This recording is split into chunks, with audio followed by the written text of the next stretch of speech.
now we're connected with school sport. Why? Because PE teachers always want to have quality in their work, and that's why for us it's important to discuss how to do it. We have different visions about school sport. EUPEA never had a statement concerning school sport, so we are trying to get this done through our work. We don't want to impose any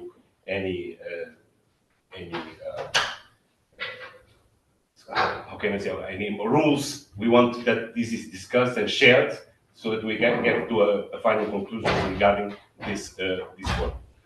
Obviously, we cannot do this without you. I thank you very much. We have over 30 participants from all over Europe, and I mean from all over Europe, from the north, from Finland to Italy, from Cyprus to Portugal. So we have all the extension.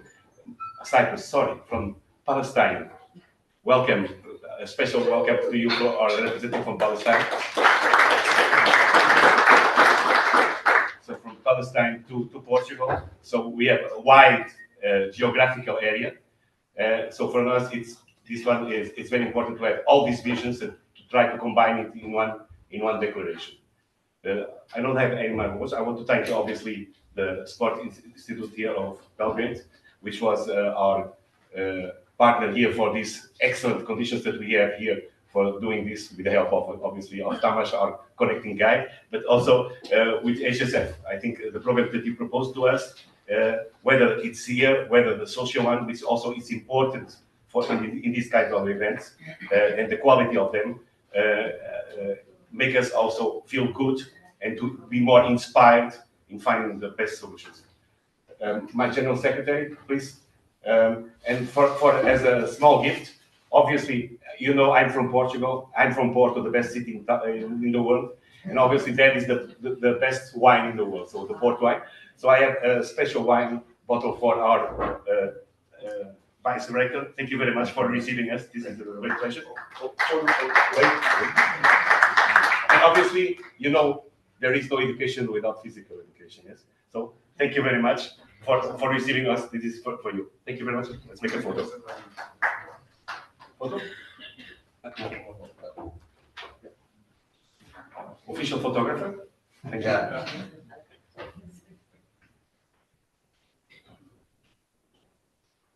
Okay, thank you. Thank you very much.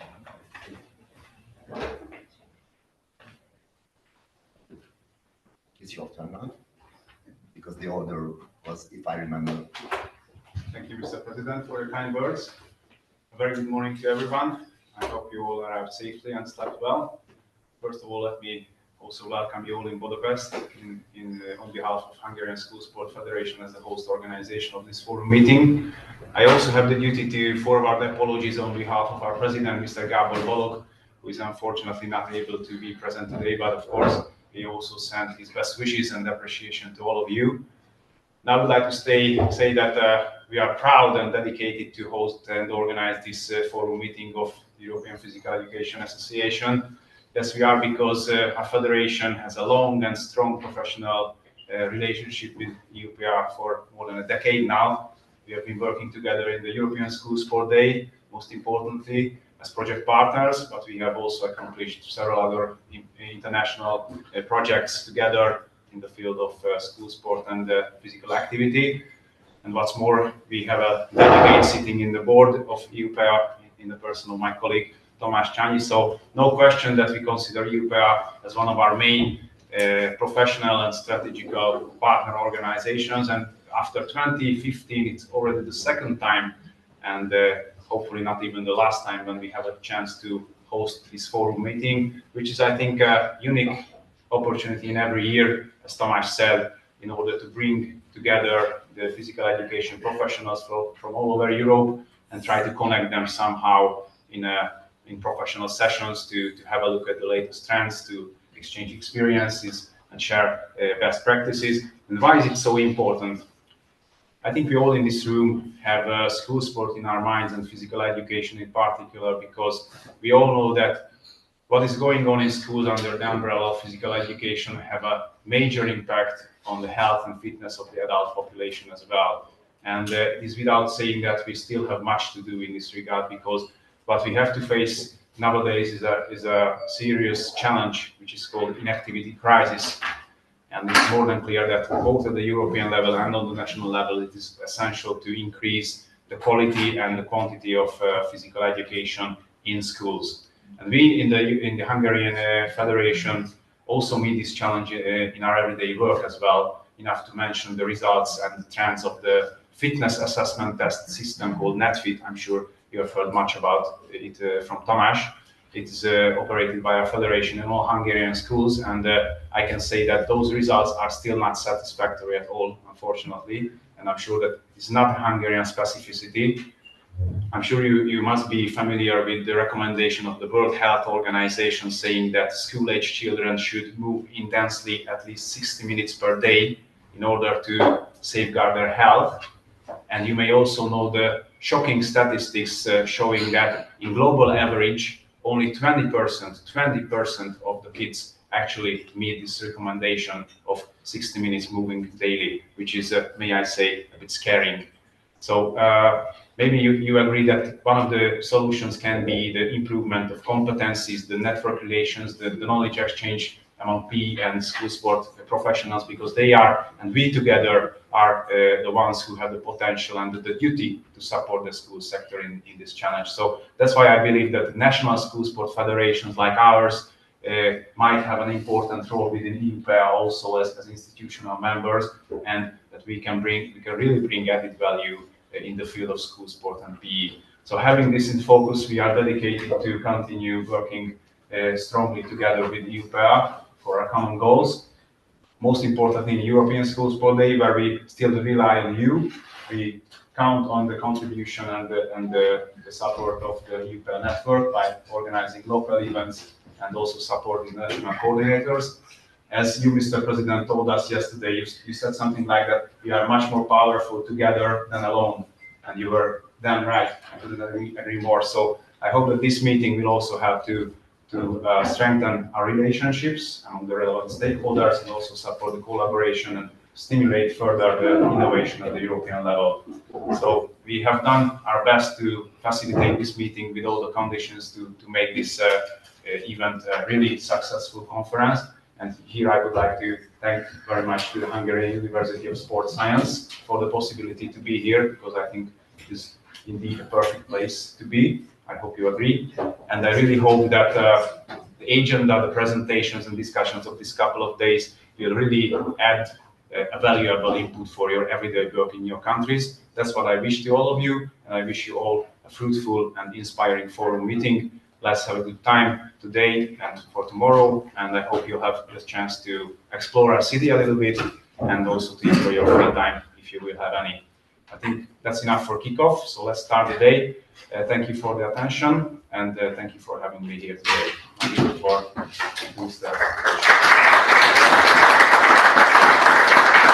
Thank you very much for the kind words from both of you.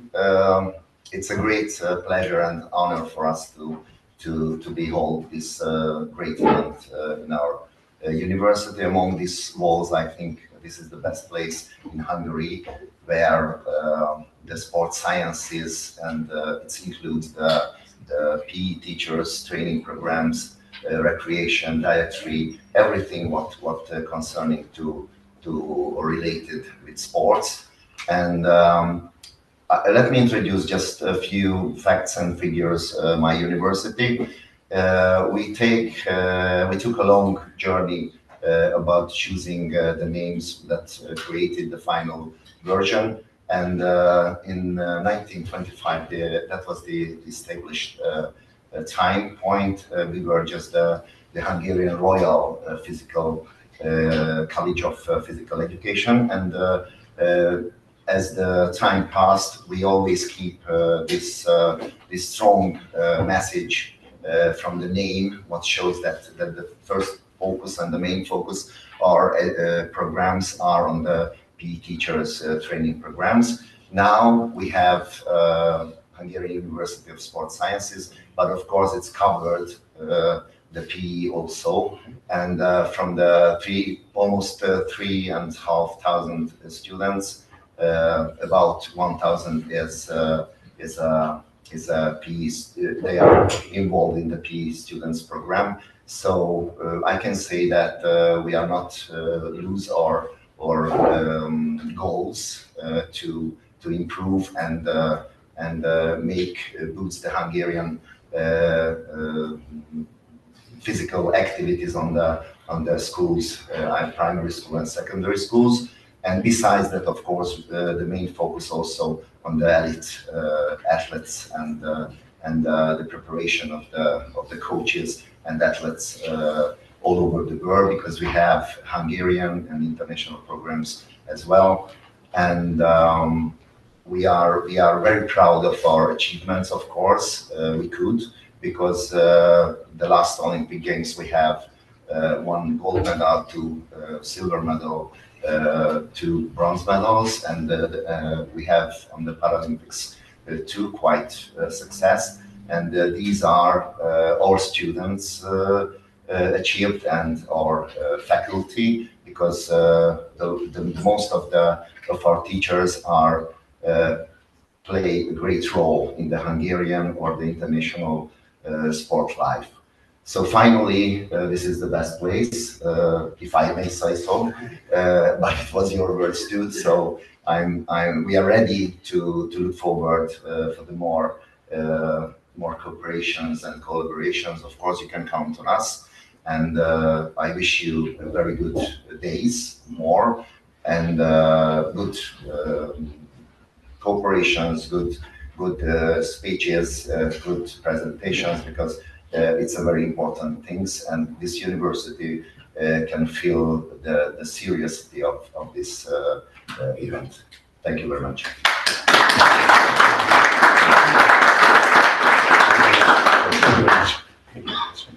Thank you very much. Thank you. Fine.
One, two.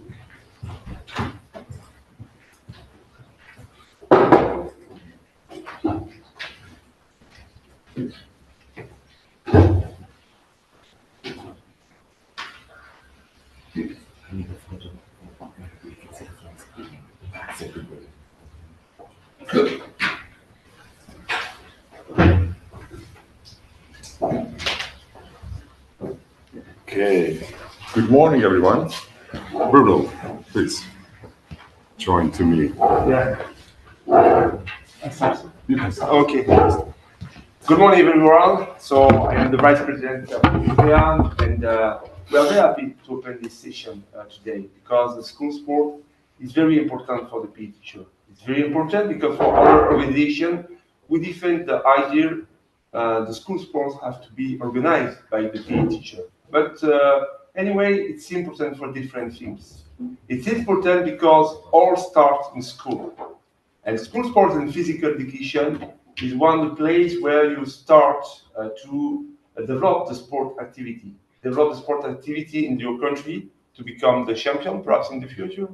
But not only to practice sport every week, every day, we hope to, but also with your family. But not only this also. In the school sport, you can develop a lot of link. We can see all the big school, all the big factory, they organize one team. Why? It's not because they like sport and they want to give the possibility to develop the sport. No, it's because they understand the sport. It's really important to develop the link between human people. And so school sport is one of these tasks. Perhaps you meet your friend, your wife, your best friend for the future. So school sport it's a very important thing. Second point I would like to introduce also is that school sport is a total sport. It's not a sport only for childhood. No, it's a total sport, and you can live very incredible experience. And physical education is not total sport. You have always to organize a part of the study of this sport. You haven't the pre-match, the after-match. You haven't all the organization, the score, the final match. So school sports give the possibility to the student to have this all amazing things about the culture of sports. And sport not only like this, sport with values, with education, because organized by the people who take care about it. We are not only take care to prepare a champion and don't care the opposite team or something like this. So it's a very important thing for PE teachers, school sport. And last point, we used to say in France, tell me how is your school sport, I will tell you how is your physical education. We have a very special link between physical education and sport. School sport can, for sure, give an impact for physical education, but in a contrary way or two. The PE teacher, they have to take care about the physical education and give the possibility to the children and the young to continue the experience in the school sport, not only for the best player, for all the players. And I think so, school sports is this possibility, because we give the school sport the possibility to all the children, not the best one, not the best team, to have this wonderful experience of the schools of the sport and in very diversity of sport. So we are, as a EUPEA, very happy to open this moment together. We have long history together to organize this event of to launch the year, because it's to launch the year to try to develop school sports in all the schools of Europe, and now today also outside of Europe, because we connect also with other countries. And I think so. It's a very important message we want to send to the world. We have perhaps some difference each other, but we have really a lot of common ideas, common culture, common things, and we need to be together. We need the peace if we want to develop and continue the school sport. So thank you very much for all of you to be there, and thank you also for all the presentation, because we will have a new idea, new impact for imagine the future. Thank you. Now, the floor is you. Thank you so much. Thank you so much, Bruno. My name is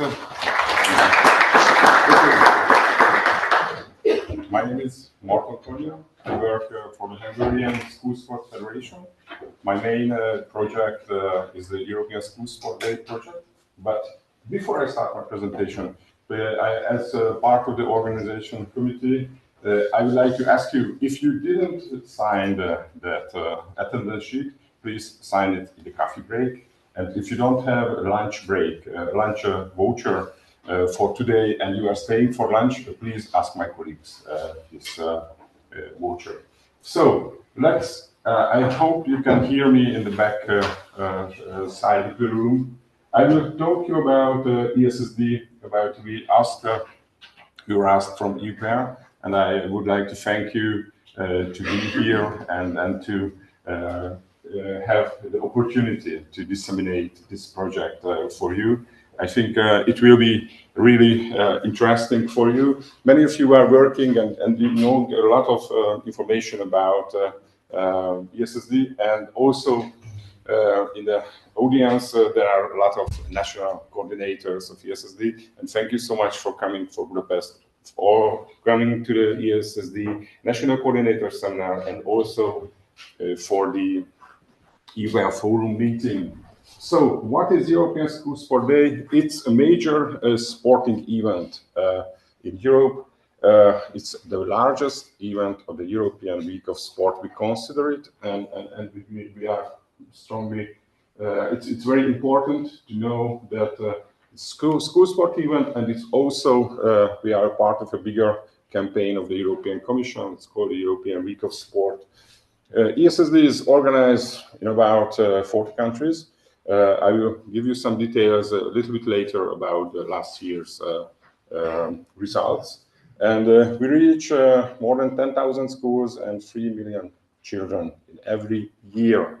ESSD is always held on the last Friday of September. This year it will be the 26th of September.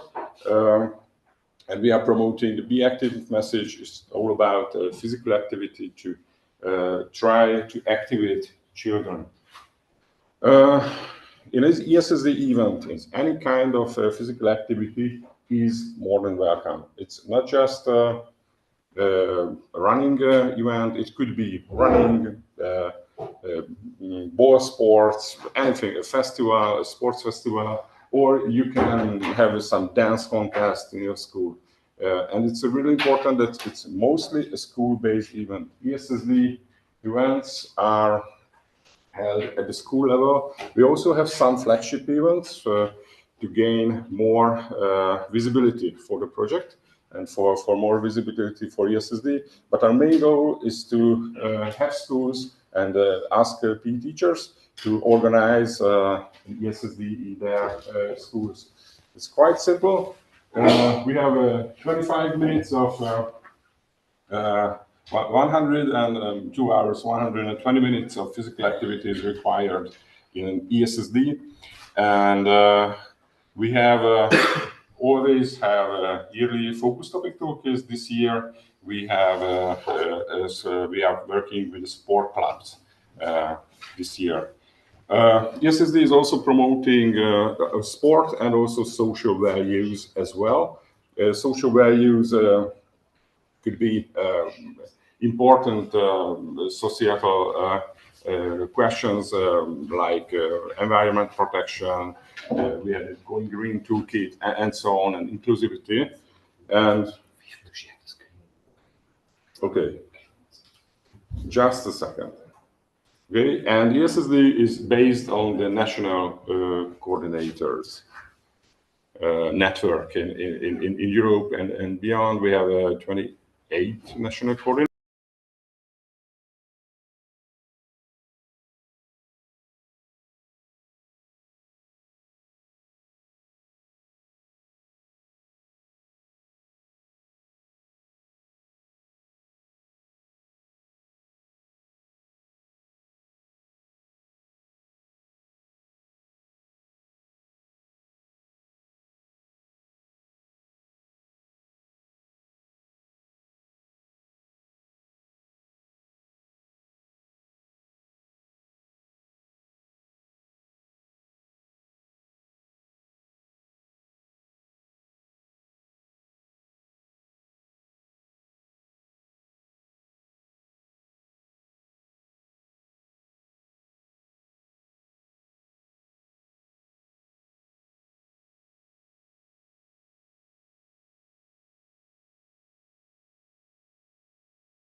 Yes.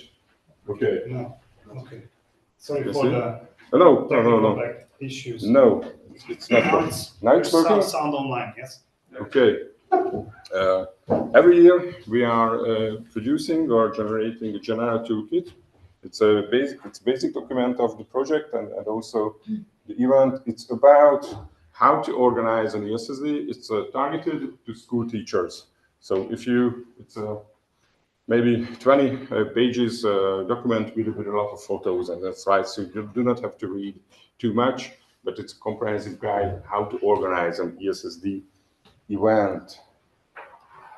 Okay, here is the table of contents. Here are how to use the toolkit. We have design activities for all age groups in schools. We have also some social media relations, and I want to highlight the connection with the European Week of Sports, and also we are encourage all participants to organize their events in a sustainable way, using the sport without waste concept, and we have other useful materials in the website. Okay, sorry.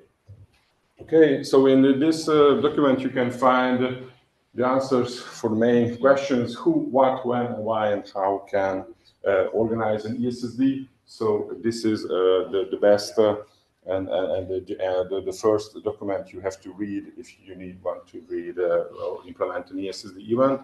Every year we have some focus topic toolkits. These toolkits are designed to highlight a social problem or something what we think it could be good. We had mental health, healthy nutrition. We have an education through movement and movement spaces and other and going in toolkits from the last years. Okay, on the website you can find, and after the meeting we will share the presentation. So I recommend you to check our dissemination materials. We have a short infographic, it's one page, but you can find it at the essd.eu website. Also, we have a results handbook. The 2024 edition is a quite long document. Maybe you can browse it. It's more than 100 pages about ESSD and the implementation of ESSD in the participating countries. And we also have a short video about the feeling. And ESSD is not only one day. We have one day at the last Friday of September, but the project works in the full year. We have a lot of content development, communication, and also online trainings for our seminars and the organizers as well. And at the end, we always have some dissemination and reporting tasks. I added you here the important dates. ESSD will be 26th of September this year during the European Week of Sport. Okay, and in session, we would like to ask my colleagues, we were asked to share with you some best practices from the countries. So I'd like to ask Anna from Cyprus to start your presentation, your best practices from. Thank you so much for coming. Thank you. And we will find your presentation. Now this is also working. No, Great. here. Thank you. You're gonna sit? Yes. Okay. I love it. But if you need this, this helps. It's open Cyprus for you.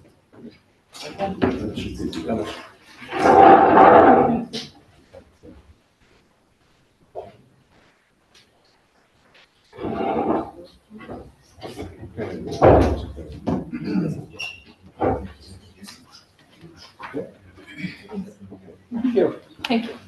Good morning.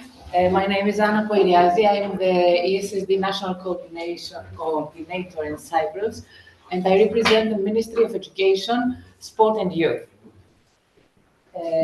Please allow me to read my notes. I'm not very confident about my English and public speaking. So, as Daniel and Bruno has already told, and as Martin already mentioned, This audience already appreciates the value of exercise and the scientific evidence about its benefits. That's why I will not stay on WHO recommendations and similar guidelines. Instead, I would like to highlight the words of the great Nelson Mandela, that sport has the power to change the world, and because it speaks to youth in a language they understand. That's why we believe we are indeed making history by shaping personalities of future healthy generations in our society from every perspective: physical, mental, and psychological. Every step students take on the field, every skill they refine in a lesson, and every moment of teamwork they experience brings them closer to discovering their own strength and potential. By nurturing these talents and values, we are helping to shape not only their future, but also the health and spirit of our wider communities. In doing so, we become active participants, ensuring that we are not just observers of history, but key contributors to making history. In this presentation, I will first outline the way Cyprus implemented European School Sport Day, highlighting the key steps taken to integrate this vibrant initiative into the national education system. Then I will deal with the lessons learned through our journey, examining both the challenges and the triumphs. Moving forward, I will describe the way ahead for Cyprus, focusing on getting more schools on launching specialized flagship events and exploring innovative collaborations with public and private stakeholders. Lastly, I will highlight the benefits of the program through our school events. I have to admit that we are a very small country with a population of 1,300,000 population, so the numbers you will see, for you perhaps for bigger countries it seems a joke, but for us is a big success. So, from its first official launch in 2020, ESSD in Cyprus started with around 80 participating schools registered on the ESSD platform. But a big number unregistered ones there was also. Despite challenges such as late planning, minimal funding, and pandemic-related restrictions, an estimated over 6,000 students officially took part. In 2021, ESSD participation grew notably, with 146 schools involved and over 19,000 reported participants. The Ministry of Education, Sport and Youth issued official circulars for general secondary education, for technical and vocational secondary education, primary and pre-primary education school units. Organizing webinars for PE educators across all school levels was the key factor for the success. In third year, 2022, we had further expansion, and for the first time, we had a dedicated communication campaign with TV and radio spots, as well as a first-time sponsorship from a non-profit organization. I have lost 2022 from this presentation in the copy-paste procedure. By 2023, participation exceeded 162 schools and more than 35,000 participants. For the first time, we had flagship events showcased local communities coming together. And in 2024, ESSD continued to gain ground with more than 165 schools and over 35,000 participants. Many flagship events promoted key themes. High-quality videos, photographs, and toolkits helped schools integrate ESSD actions, and a new motivation was established by organizing an award ceremony for schools who had participated in this. Let's take a look at the lessons we have learned in a few key points that helped us implement the program successfully and bring our students closer to the ESSD objectives. You, physical education scientists, educators, teachers, instructors, are the driving force behind ESSD initiatives. If PE teachers decide to implement ESSD, it will undoubtedly be highly successful. It's vital to provide training and tools that easy the planning, organization, and implementation of activities, as well as incentives, motivation onto resistance to change, because I don't know what's happening at your countries. in my country, the majority of PE teachers resist too much for any change. So the coordination of the program, the coordinator of the program, the Hungarian School Sports Federation, has done tremendous work in this field, offering all the necessary resources, as Martin has showed us, to anyone wishing to contribute to the celebration of school physical education and school sport. In my country, regarding training, we conduct seminars, either online or face-to-face workshops that are centrally announced and attended by PE teachers at every educational level, from nursery to upper secondary. We also maintain a dedicated website directly linked with the ESSD.eu website. Another incentive for teachers is the special certificate that verifies they have organized ESSD events. Teachers include this certificate in their annual evaluation portfolio. A similar certificate has been created for participating schools, students, and all those who contributed, such as teachers of other subjects, sponsors, and stakeholders. From 2024 onwards, in Cyprus, we have introduced another incentive. We award the 3 schools that run the most innovative and impressive ESSD activities. These schools receive their awards during the annual School Sport Award ceremony at the end of each academic year, presented by the Minister of Education, Sport and Youth. The focus topic. As you know, every year ESSD activities revolve around a particular focus topic. To assist PE teachers, the program coordinator and their team prepare a wealth of ready-to-use materials and toolkit on the website, offering guidance on how to organize relevant activities and providing a variety of practical ideas. Following proposals from teachers who run the program in our country, we decided to keep the same focus topic for more than 1 year. This allows teachers sufficient time to plan and implement innovative activities around the theme. It's good for you to know that schools in Cyprus reopened during the first 10 days of September, while ESSD is held on the last Friday of September, which means that there's only a short window to prepare. That's a way to give them more time to organize. And of course, the communication campaign and branding. Another key factor is raising awareness of ESSD activities and showcasing what schools achieve under the ESSD framework. Again, the Hungarian School Sport Federation, in collaboration with its strategic partners, produces material for social media use throughout the academic year. This material may be used as it is or translated. Another lesson we have learned during the implementation of ESSD is the importance of publicizing these activities, as it not only enhances general public awareness of health issues, but also highlights the school's contribution to character development and shaping attitudes to life.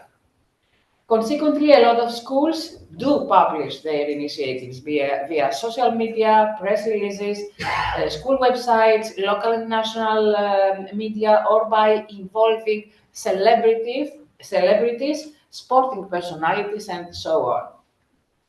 Of course, the branded material, the use of promotional material is vital, providing the celebratory atmosphere that we aim for during ESSD events, while also serving as a valuable platform to showcase our sponsors.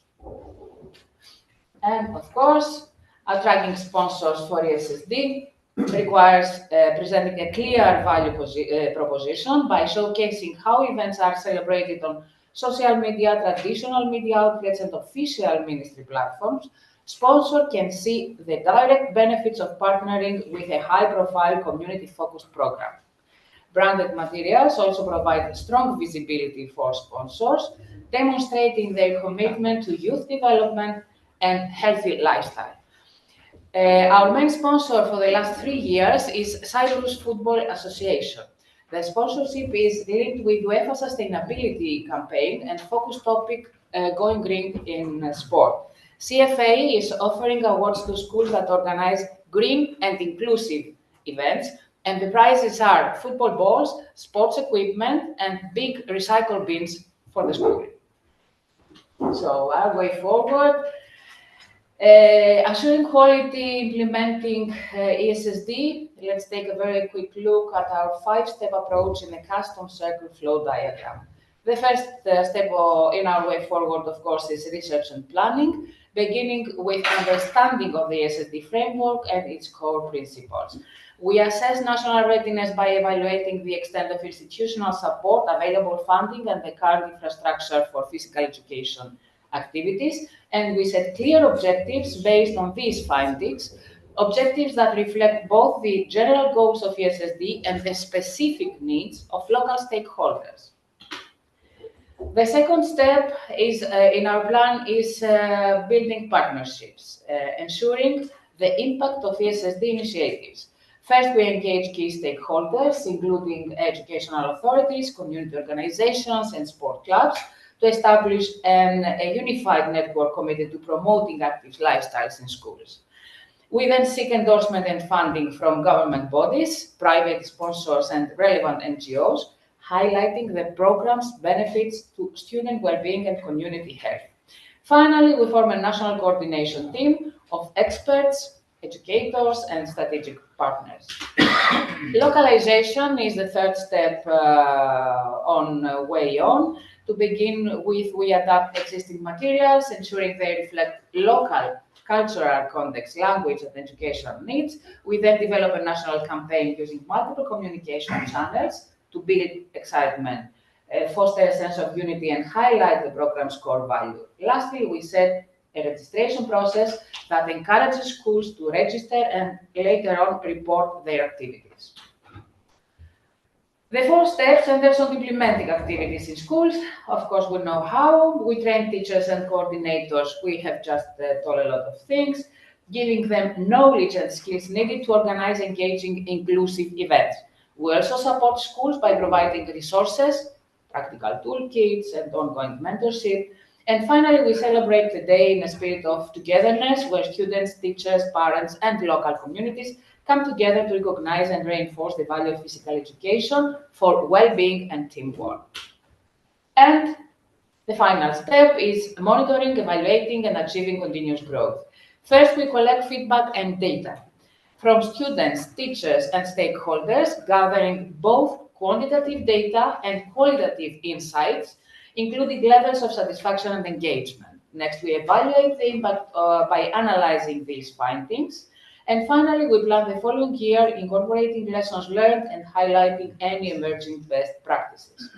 This cycle process of reflection and refinement not only strengthens the effectiveness of ESSD, but also supports the ongoing evaluation of school-based physical education initiatives. A quick look to the benefits from the schools. This flagship event at Gymnasium Agios Theodoros in Paphos illustrated the powerful impact of ESSD in bringing people of all ages and abilities together.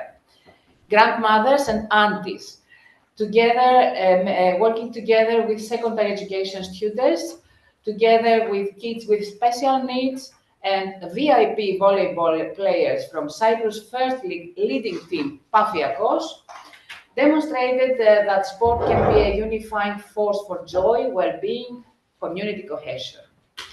Next event offered Gymnasium and Lyceum Pyrgos a unique opportunity to blend classroom learning with real-world experiences along the seafront. By partnering with local authorities, health services, parents associations, and committed teachers, the school created a very interesting program. Students acquired vital first aid skills and explored healthier living through healthy cooking sessions, gaining practical knowledge that extended beyond traditional sports. Stronger local ties, enriched student engagement, and a fresh outlook on active collaborative learning are the benefits for the students and the school.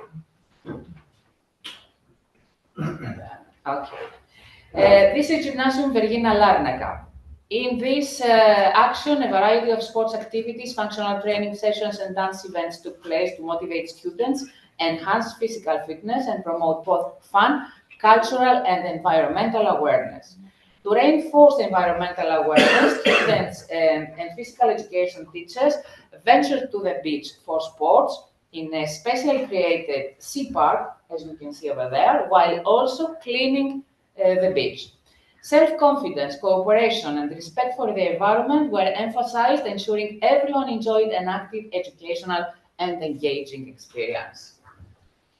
So this collective impact not only empowers our school, but also promotes an enduring spirit of sportsmanship and well-being across all the country. By emphasizing that we are not just witnessing history, we are creating history, each one of us, through our actions and enthusiasm, contributes to a healthier and more active future, because collective efforts, no matter how small they are, drive real change in schools and communities. Thank you for your time.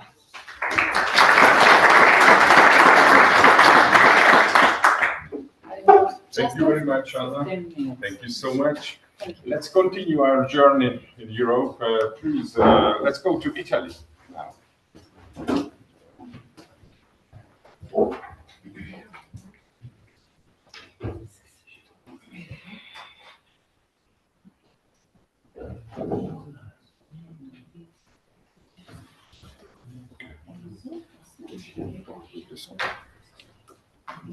Okay. Okay, my name is Viviana Zito, and I'm representing Italy for the European School Sport Day. We are participating to this project from the real beginning, from 2016, and at the beginning with very few schools, and now we are reaching a bigger amount of money. Again, like for the other country, maybe for some of you cannot be a big number, but we have to consider that the European School Sport Days start at the very beginning of our school year, because we start school in, let's say, middle of September, 20th of September. Sometime for south regions, we also start school with students, even the last week of September because of the heat.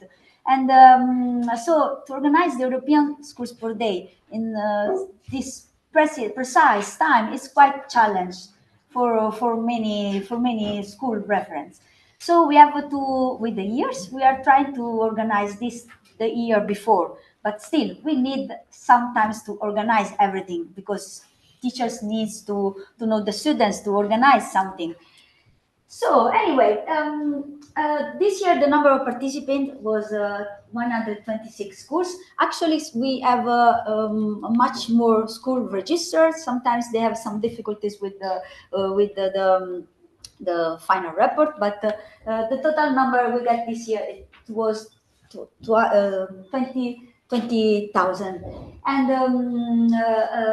we mostly the chosen activities organized by the schools are outdoor activities, and most of all the 20, you know, that there are every year you can do 2024 kilometers if you are in the year 2024. So many schools choose these activities, and relays or outdoor activities overall.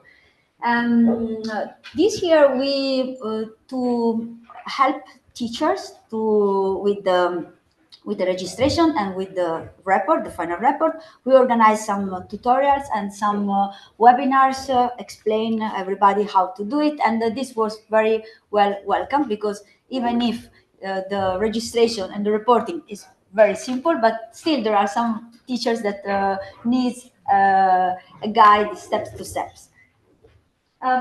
We for each school that participate to the European School Sport Day, we prepare a template for articles in their local magazine or for their website. So they have a template, and so they can just fill it and modify slightly according to the activities they organize. Then they made some brochure and some materials that we translate from the organization, from European organization, and translate in our language and spread all over the year before each events that the National Association is organizing during the year. So we constantly remembering during the whole year before that in September there will be the European School Sport Day with some brochure. And okay, here is the tutorial that I show you. We do a lot of, it's easy with European School Sport Day to promote with the social media, post and Instagram, and we publish our association, the CAPD Association, it is the National Association of Physical Education Teacher, has a national magazine that it goes out 4 times a year with many articles. It's not a scientific journal, but it's a practical magazine for PE teacher. So we often publish articles in the to show the result that we have with the European School Sport Day, and also to prepare for the new theme of the European School Sport Day. And okay, so these are articles that also we do in other magazines, and from like say 3-4 years, we noticed that the teachers appreciate the dance tutorial, because we are doing this flash mob, but instead of let the school choose their own dance, we prepare a national ESSD dance, very short, very easy, let's say with a cool songs that is going in that time of the year, and really appreciate. So you can see from the videos that the dance is very high appreciate. Then we put all together all the dance, and we realize a nice and pleasure good videos of overall dance all together. In Italy, there are a lot of difficulties with the private policies. So sometimes we got a lot of videos from the back because we cannot see the faces. But anyway, we are managing to receive a lot from all the country. Every year we also take care to have some ambassadors, and this year we have some Olympic champions for Special Olympics in swimming, and sometimes there are we get some Olympics champions, some former athlete, or also some people from the from other sector just to promote European the European School Sport Day. So wherever we can find, we put together from trying to engage students from all over subject or in every way as possible. We also create these flagship events. Generally, is organized like we organize kind of we point or kind of 3 schools in Italy that are like the older one participant, the more experienced one participating in European School Sport Day. One from the north, one from the center, one from the south. They organize a kind of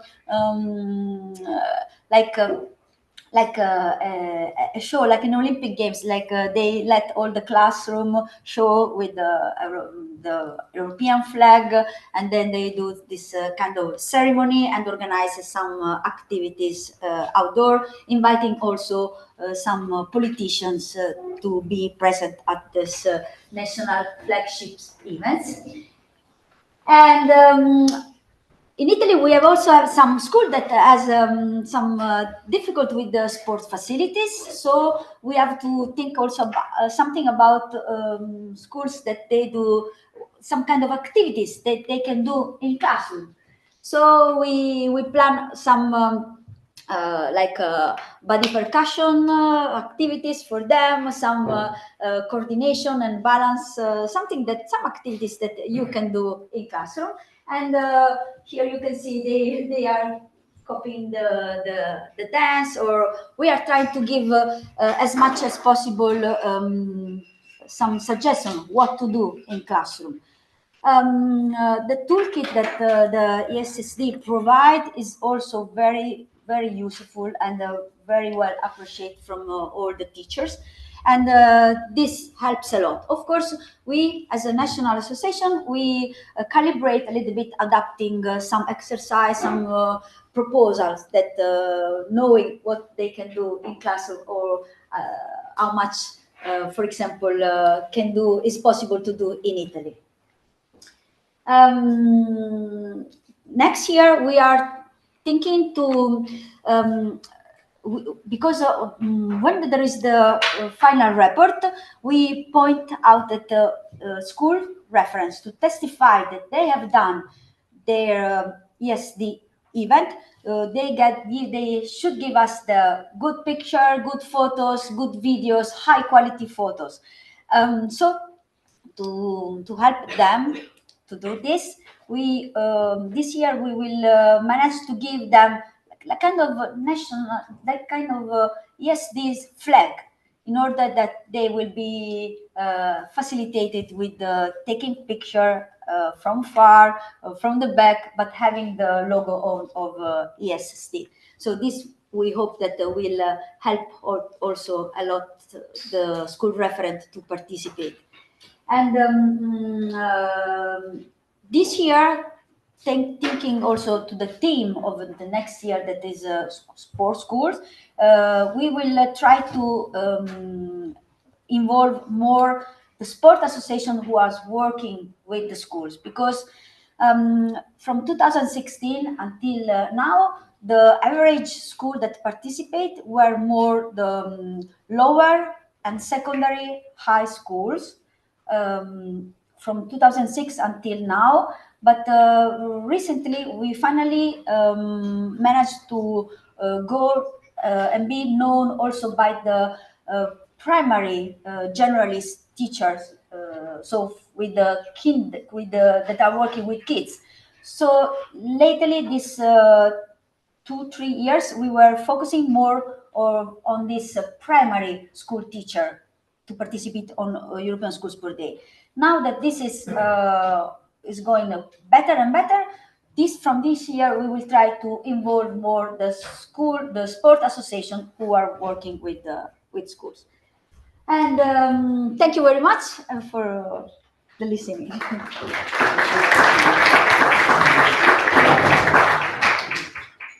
Let's continue our journey to Romania. Mihai, please. I think it wasn't safe. Yeah.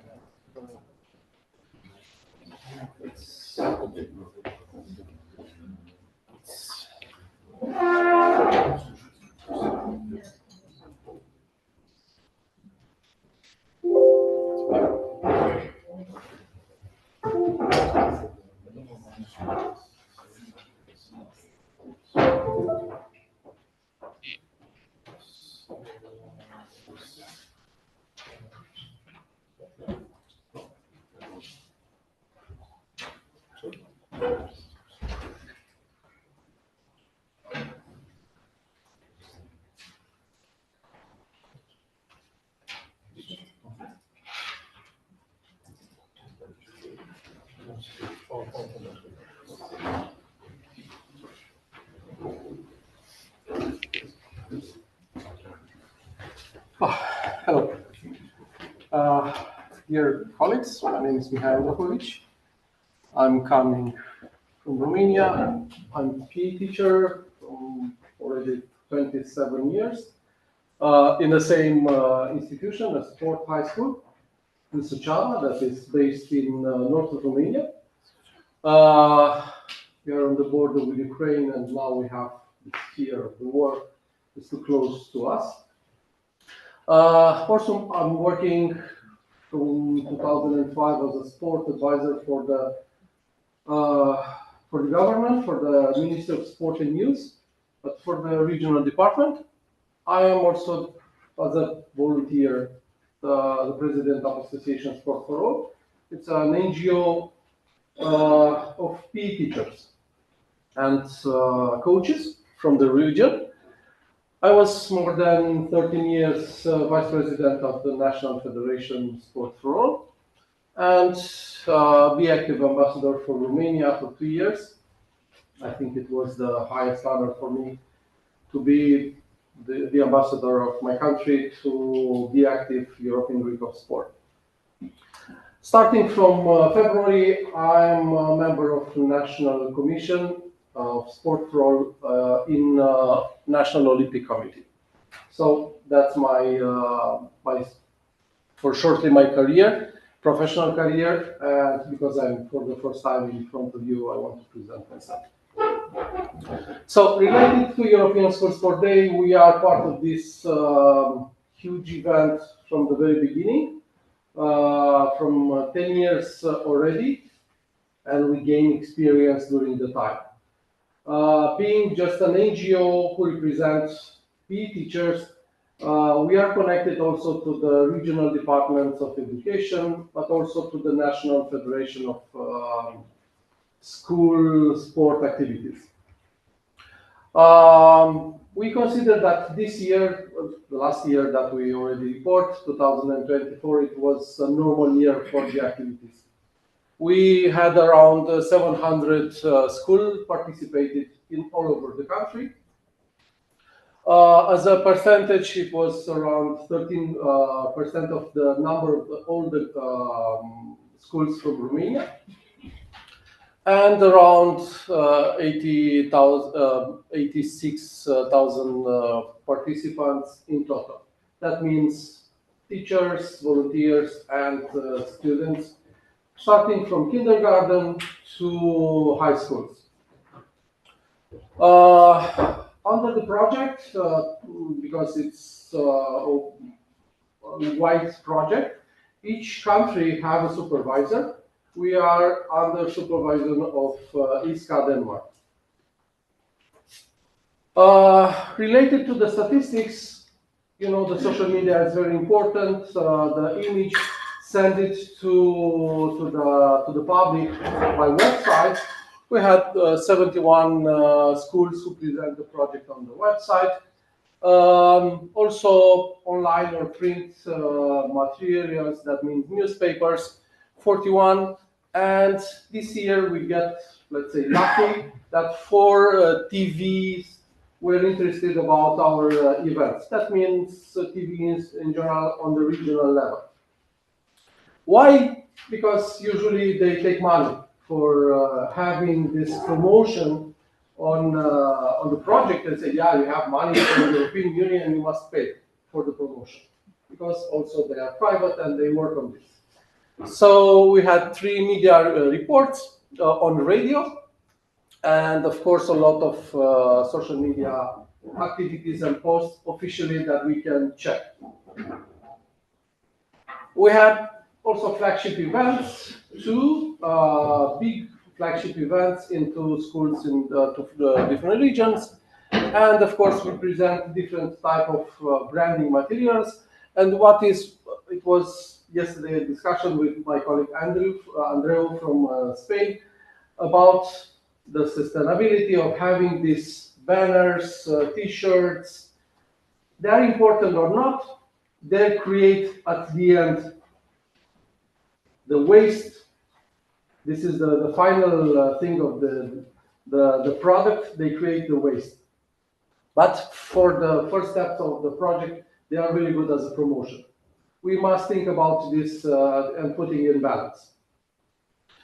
Also, we had 15 athletes and VIPs who promote our activities all over the country, and 5 regional educational departments were involved in these activities.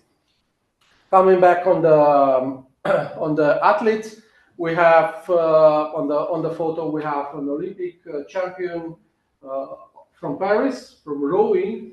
And the lady from the left side, she was 4th place on Beijing Olympic Games on athletics.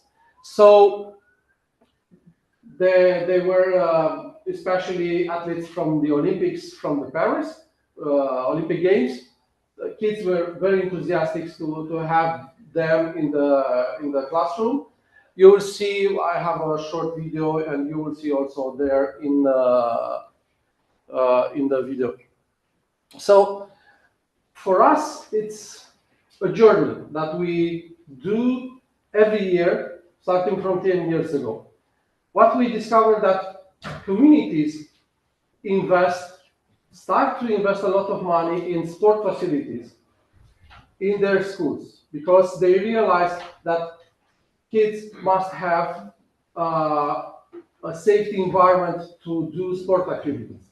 Unfortunately, the political part that decided how many hours could have a school on the curricula, that means on the national level, unfortunately, they are not so, let's say, so focused on this topic. Now we have a debate, and in this time till May, we will have a debate about the curricula for the next years. And from 2 hours from high school, we will have just 1 hour on the proposal. And everybody sent the opinion that the adolescents from high school, they must have at least 2 hours, at least because their body transformed during this period of time. The attack of these smartphones, the food, everything attack them. So we must respond to these physical activities, physical activity hours, but also to create the legacy to do the physical activity outside of the schoolyard. Under extracurricular activities like this, like European School Sport Day, or to create the habit to go to the gym, to run individually or with their friends, to do sport activities after the classes, and to create a good habit for them. So the political part is not so interested on this, unfortunately. So this is our main problem now, and to wave the flags to create the environment for this kid. On the primary school and gymnasium, we will have 2 hours per week. That is insufficient from my point of view, because I must defend for this. But it is okay; it's not in danger now. But on the high school, it's a problem. So we will do this journey on the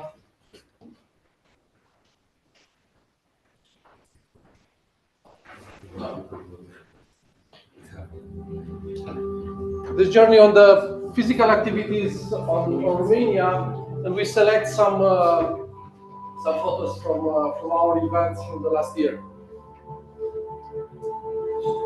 So we'll see sports facilities in good condition, bad condition, but kids love to play, love to do sport activities.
As you can, thank you. As you can see, the project was part of European Week of Sport. And on my last slide, it was a sentence related to involvement of sport clubs and the sport associations.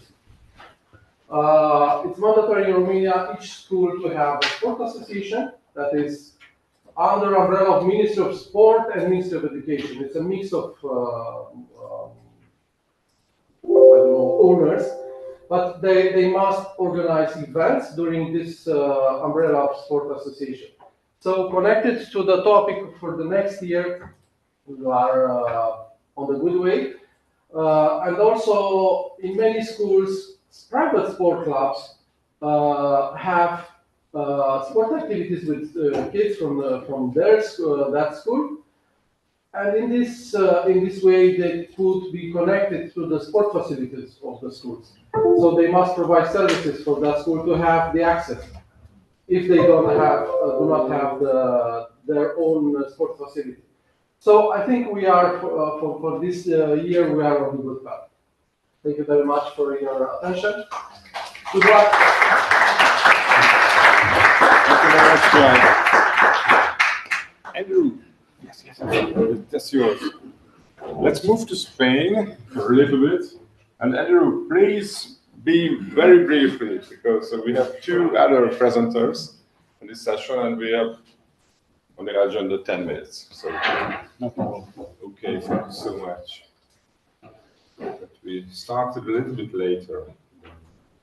Okay, let's Thank you. go for my friend. Well, good morning to everyone.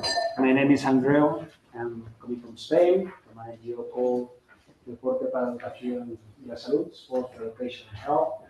And well, here are my slides, but I won't be following the slides because you have been hearing about the European School Sport Day and almost the same ideas during 3 presentations, and now this is a 4th one, there is a 5th one coming. And I want to inspire you about the opportunities about the European School Sport Day for your country, for your professional work, and also for promoting what we are here for, promoting physical activity, also giving the right position about physical education at schools and on the society. Well, when we talk about inspiring, and I don't have to tell you about the importance about physical education because you know very well about the situation, about inactivity, and also about the overweight of children and all those things that are coming from the World Health Organization, from the European Commission, etc. I'm going to try telling you about strategy, and we are not going to tell you about, well, we really don't want to highlight our results in Spain this year because that were fantastic, but okay, you did very well in Spain, and it's amazing, you are great. No, we are not great, but we're just trying to get the right strategy for having a big success in European Schools Sport Day, but it's still not a big success because you see here 1 million children participating in European Schools Sport Day. Wow, it's incredible. 1 million people, 1 million children participating. But we have 8 million children in Spain, so that means that it's not that, if we compare proportionally with Cyprus, maybe they have been doing much better than us. So we have to try achieving 8 million children participating in European Schools Sport Day, and more than this, participating and achieving the minimum physical activity, daily physical activity every day in the whole school year. But, well, I told you something about strategy. Well, that's what we have been doing, and what is important? Well, we are now coordinating a joint strategy with the European Week of Sport in Spain, and we have convinced the Ministry that the European School Sport Day is the biggest event that it's the biggest event in all Europe about the European Week of Sports, and is for them really valuable asset for promoting the European Week of Sports. But you know that trying to solve the situation and the problem with the same strategies and action is not going to give you different results. And during the last year, we have been looking around what was successful or not, and also thinking about some other kind of opportunities for promoting physical activity and health. And then we identified a few years ago the European Mobility Week. What is the European Mobility Week? It's the week before the European Week of Sports. It has a bigger history than the European Week of Sports. And there are much more municipalities participating all over Europe every year. In Spain, Spain is leading the European Mobility of Sport, but some other countries are also doing that as well. But there are more than 500 municipalities participating there. And we went in contact. We were in contact with Eurocities in Brussels that are the main coordinators of the European Mobility Week, and we told them, could you help us please to have a meeting together with the Ministry of Transport in Spain, the Ministry of Sports, the Ministry of Health, and convince them about working together. Okay, let's go for this. You know, and this is about thinking about how can you promote physical activity. Maybe it's not going to schools and tell the physical education teachers that are completely convinced about the importance of physical education. It's about telling some others that are not convinced. It's like, you know, if I'm telling my friends that are here, my colleagues from another school that are running with me in the morning while we are attending those meetings, and they're completely convinced about having an active and healthy lifestyle, this is not going to make any change. We need to go to that 81% of children that are not active enough. Not those that are participating on school sports, that are active every day. We have to activate the others. So with the Mobility Week, we went in contact, and that was just the first year where we were having a joint strategy. For this year, we have started to draft the strategy for together with the Ministry of Health, the Ministry of Education and Sports, and the Ministry of Transportation, and we want to achieve even a bigger result. Maybe 2 million children participating, maybe 3 million, maybe 4 million, because if we go and propose to all those cities, municipalities that are very close to the schools and to the society, actions, training, and also support for organizing their events. And also we're going to schools, to the different regional governments that are in charge of the schools, and we are also providing them with some other support. Maybe we'll have some schools that will be coordinating the European Schools Today, and also will be helping the European Week of Sports. Some other, we will have municipalities that have been that will be pushing the kids for celebrating the European Schools Today, because the municipality is very close to the schools that are in this place, and they can tell, okay, let's go all and celebrate this and have a very nice event, a flagship event in our city.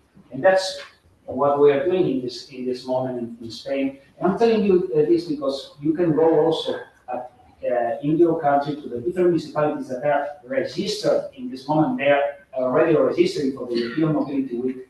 And well, this is not enough. We are trying to also identify some other options and opportunities. And what we are doing in Spain is creating like a network of organizations, all kinds of organizations that are interested in promoting, but really promoting, not just being on a network and saying, okay, I'm here in this website. No, you have to work to promote physical activity and health. And maybe, in our case, we have identified that sports federations are not the most important or the most interested in promoting physical activity and health. They are, they are interested in having some budget, having medals at the Olympics, having medals at the World Championships, but for them, the grassroots sports, incredibly, is not that important as it is for us as physical education teachers at schools, etc. This is an example about a webinar we held with different people. This is just a screenshot.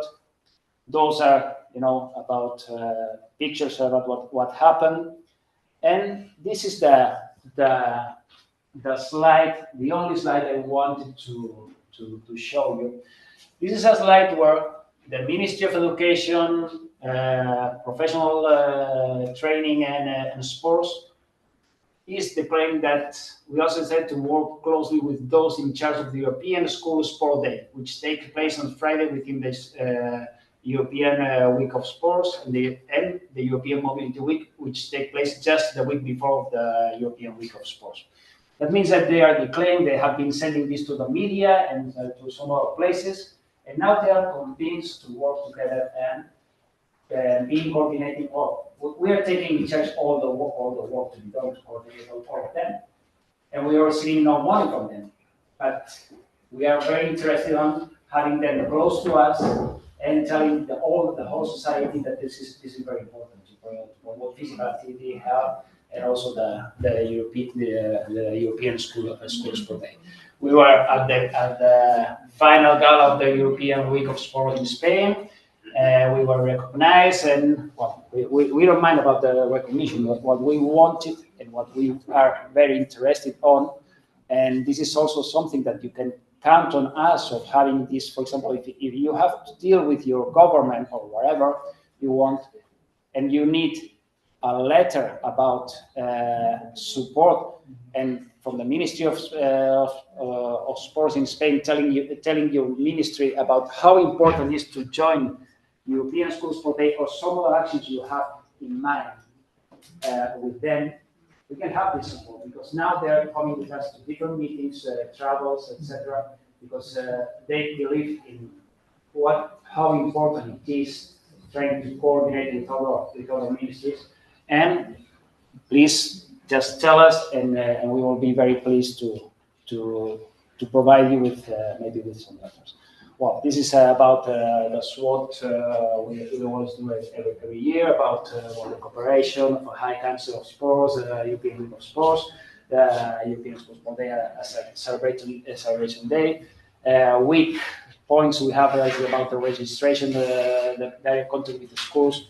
Reporting for us has been a nightmare because many of the participating schools and children were under some municipalities. In municipalities, for example, there was a municipality close to Spain with 100,000 kids participating on celebrating the European Schools Sport Day, but they were not registering to our website or the official European Schools Sport Day website.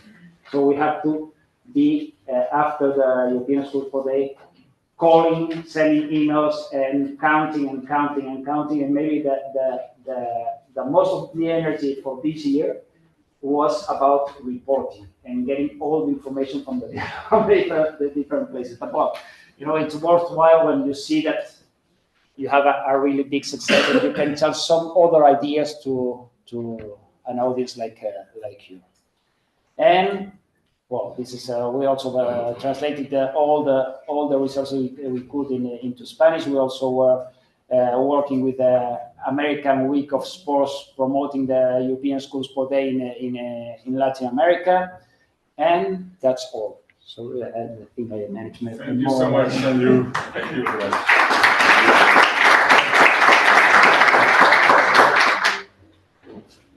We have 2 more countries, and I hope that after that you will deserve a coffee and a coffee break. But please listen to our presenters. Let's go to Portugal. So as I am speaking with e-teachers, I will set my stopwatch to 5 minutes. When this buzz, I have 1 minute more. I will try to keep.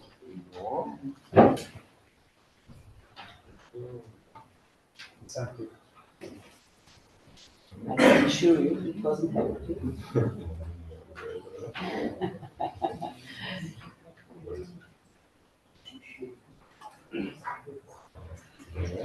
You have the pen, I have the in the computer. Do you have a pen? Thank you.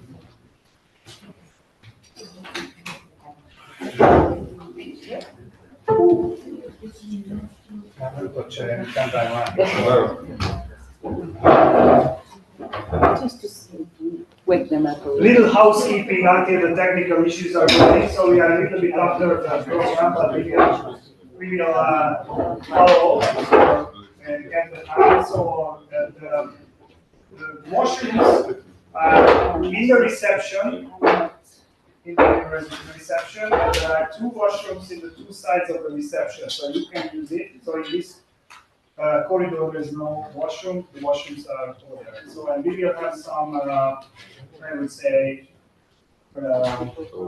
food and some fresh things outside when this session will be stopped. So and coffee for sure.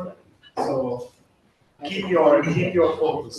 Maybe 10 more minutes.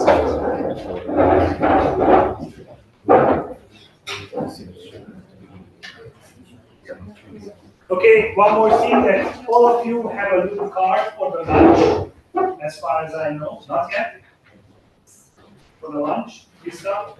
Like this one? Okay. Some of them has, who don't have, my colleagues are going to have some. And the lunch will be downstairs, so the -1. There is a canteen for the university, and we will have, I guess, we will have a special room, and you can use your little card for the lunch too.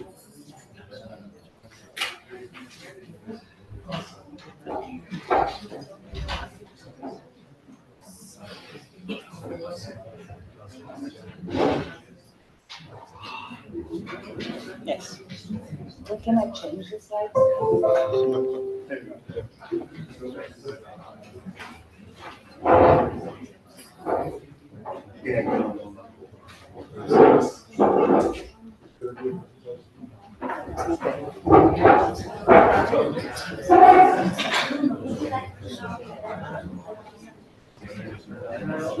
Okay. Yeah. Okay. So, good morning all. I will promise, I'm putting my stopwatch, 5 minutes, and then I know that I have only 30 seconds to end. My name is Carla Ribeiro. There's my colleague Hugo Spee. We come from Portugal, and we are very glad to share our experience. And thank you for the invitation, Maton. And I will keep it in time, I hope.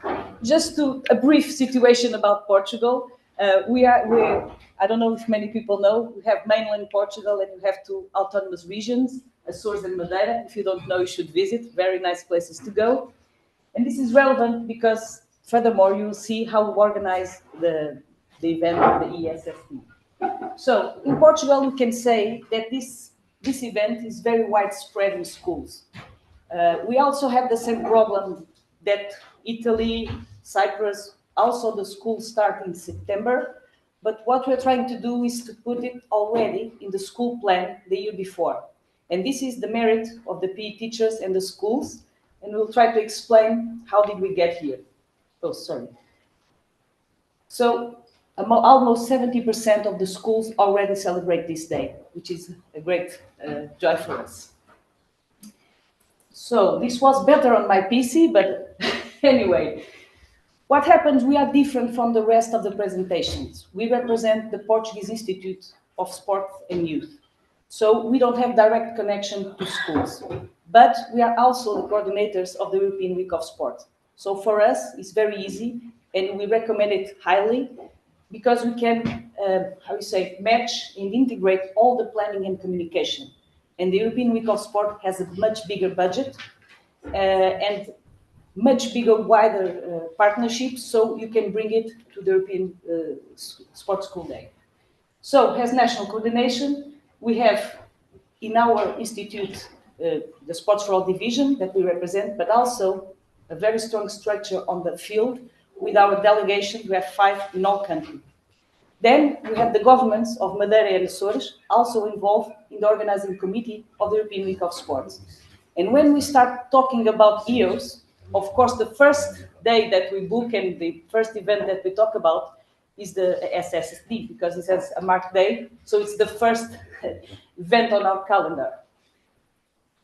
When we go to as I said before, we don't have any direct connection with schools. So we look for our primary government partnership, which is the Ministry of Education, and specifically the sports school, which also has a great structure in Portugal. So you have the sports school, which organize the competitions in school and whatever.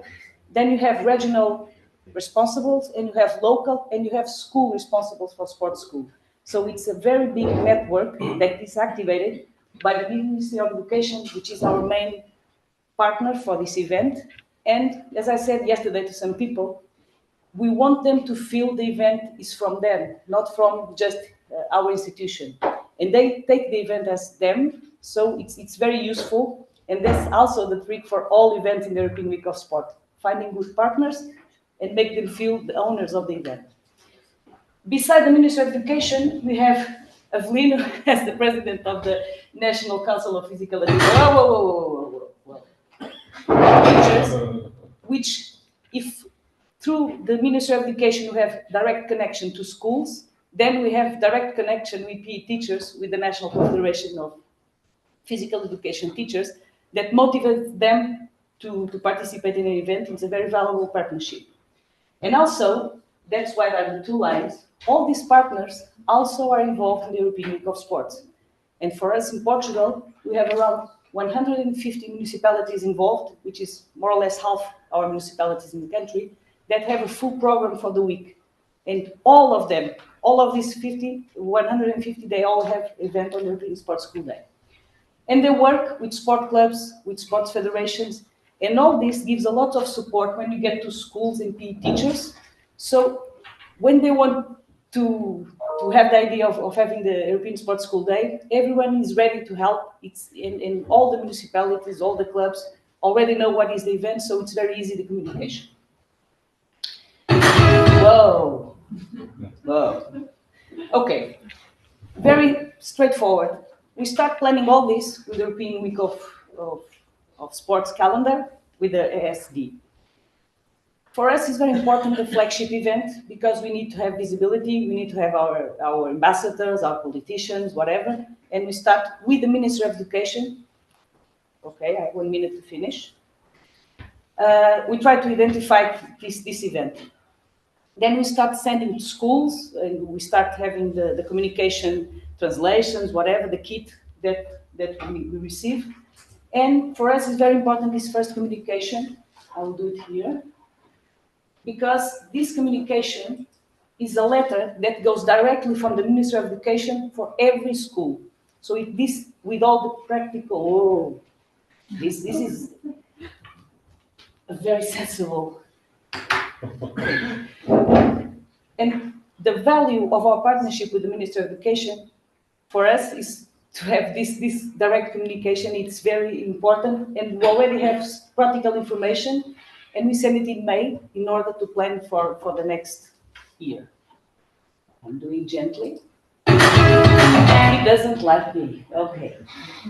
Then all the other partners do our job. They start grabbing more people for the European Sports School Day.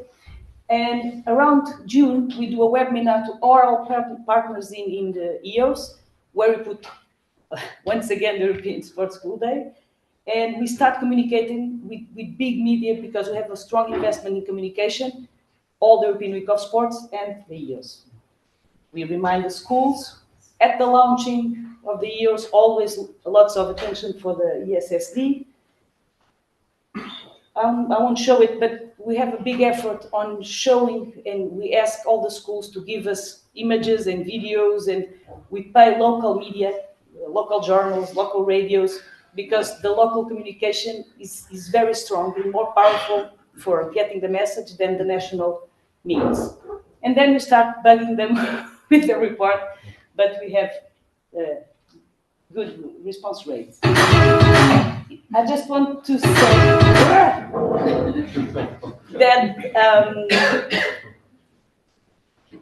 what we think it's the key is a strong structure that we have. We're very lucky because we have lots of staff, but really we have strong partnerships, and we need to share the floor with all the entities, and that for us is the biggest value of this work, and we hope to continue to work next year. Thank you very much.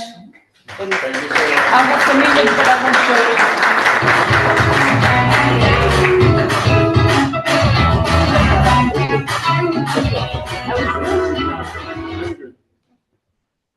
Thank you so much. And please, your laptop, maybe? Give it a prize. Okay.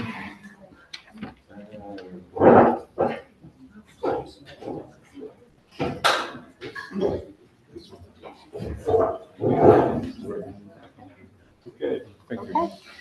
Good morning, everybody. I hope you're all right, and it's nice to be here today. So I've got a graveyard shift. I'm on 6 out of 6, and it was a bit of a surprise to me this morning. I must have missed your email, but I've pulled together a presentation.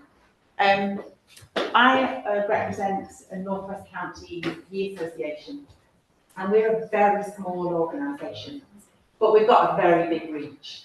So, and I think what's been really successful for us here is that on a national picture, the Youth Sport Trust have been leading the way. We have National School Sports Week, which is in association with your European Week of Sport. But we wanted to go one further in the northwest of England. We wanted to join you, our colleagues, on European School Sports Day, the exact day. Like my colleagues from Italy, it's not a great time. We've just started back at school. Getting people on board can be a bit difficult. We try and start it in the previous year, but quite often teachers are like, no, don't speak to me about next year, I'm getting through the end of this year. So we have some challenges like us all, but I think we've got some really great engagement. If you don't know where we're based, we're the wet bit of England, the even wetter bit than England is. And the weather on that September day can be very changeable. We've been wearing bobble hats. We've had sunshine, we get every kind of weather system going. So we do have a few challenges in our country. So I wanted to take you through our journey. We started in 2019, and we started with a very big flagship event. And our take-up maybe back in school was maybe a little bit lower on that year, our first year. But the highlight of this flagship event meant that it was the springboard for the next year. It really inspired people to get involved. So in our first regional event here at the Indoor Athletic Stadium, we had over 100 children involved. But the key thing for us was we had secondaries involved as well. We had special schools. They were the leaders of our day. So I've just put together a little snapshot of things from that day. We had a big dance warm-up.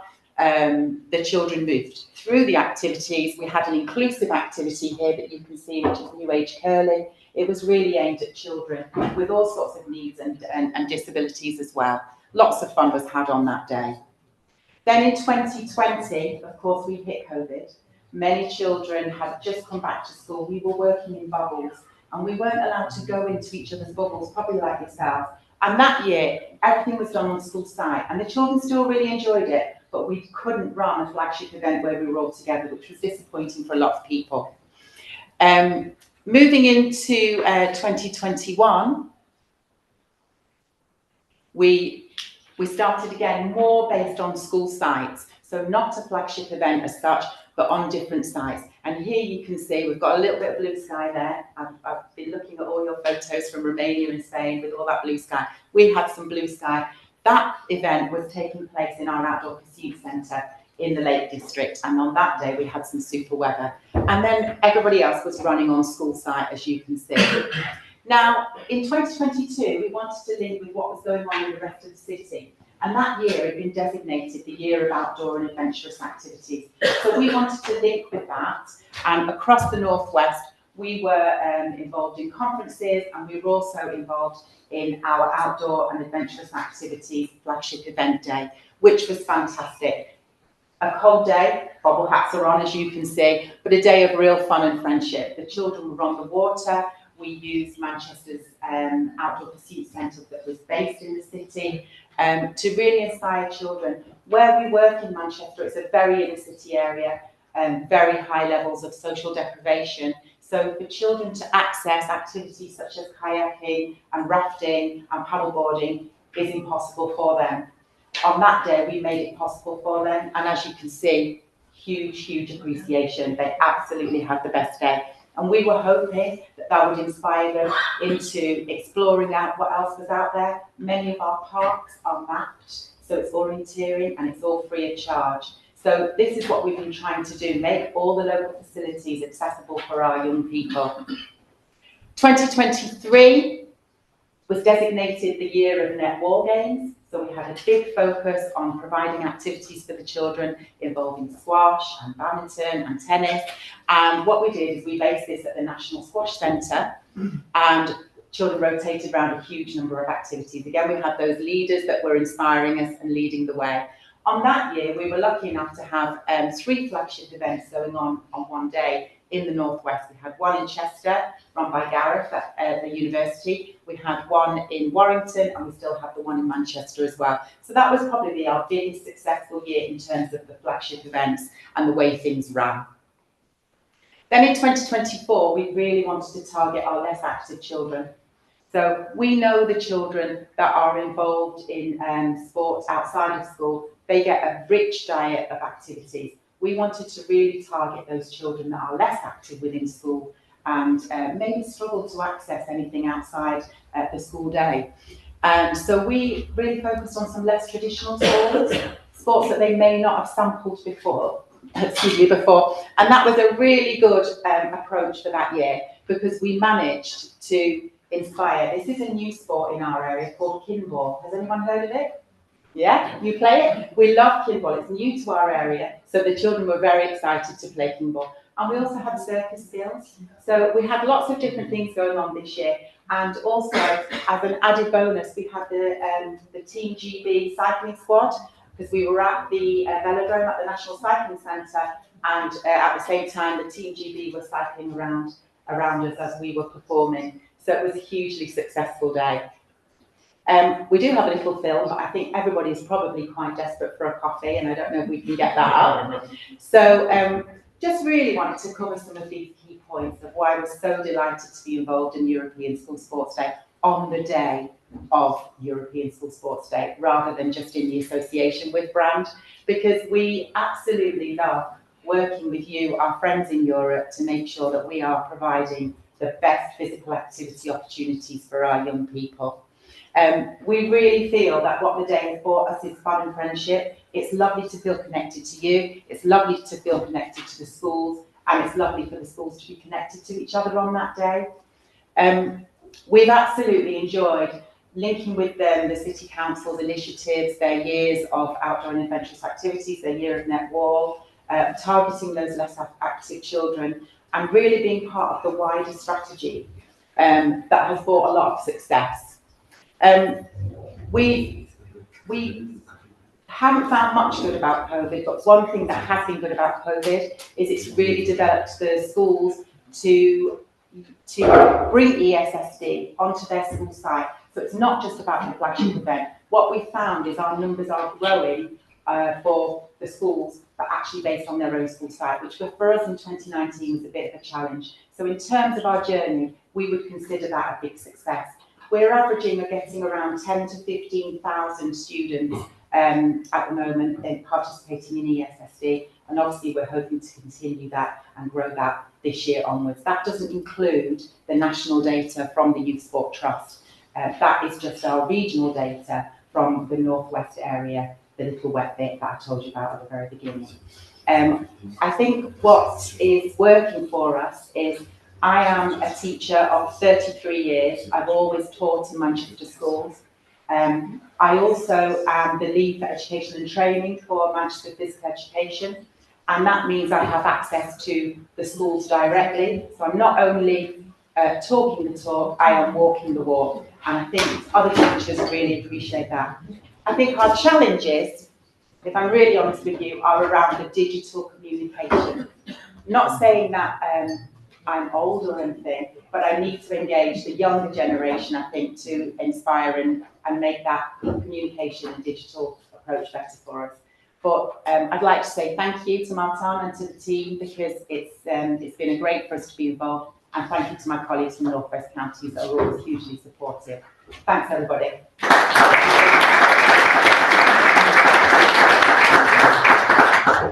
Thank you so much. Thank you all the presenters this session. And I think you are deserving a coffee, and we can make a 15 minutes coffee break.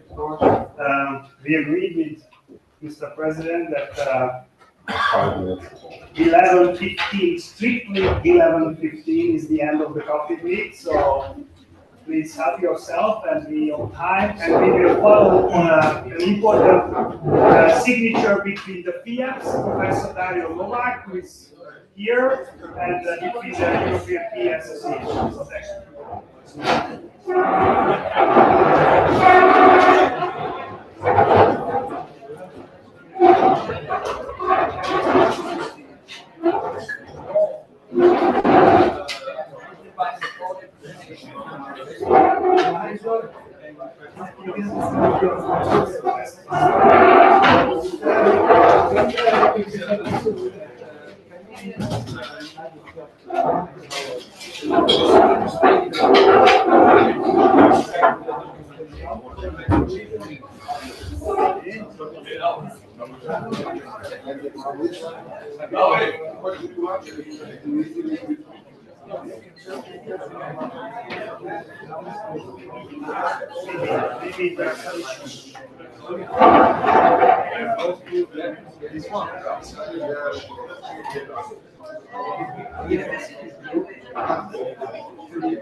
The key, this one. Yes, that's fine. Yeah, sure.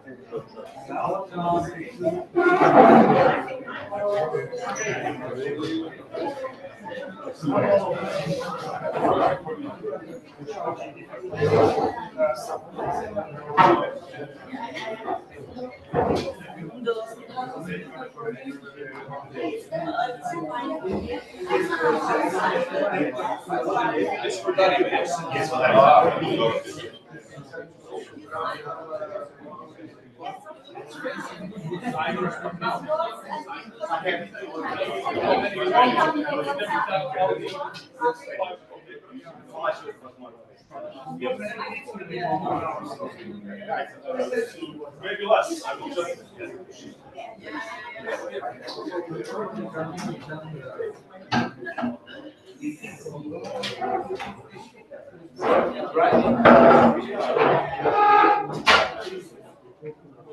No.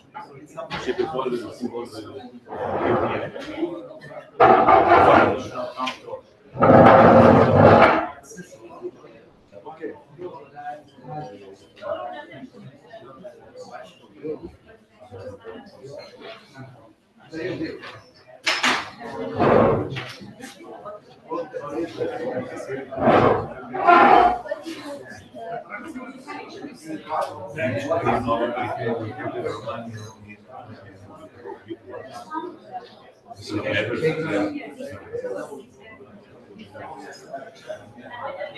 Ask close.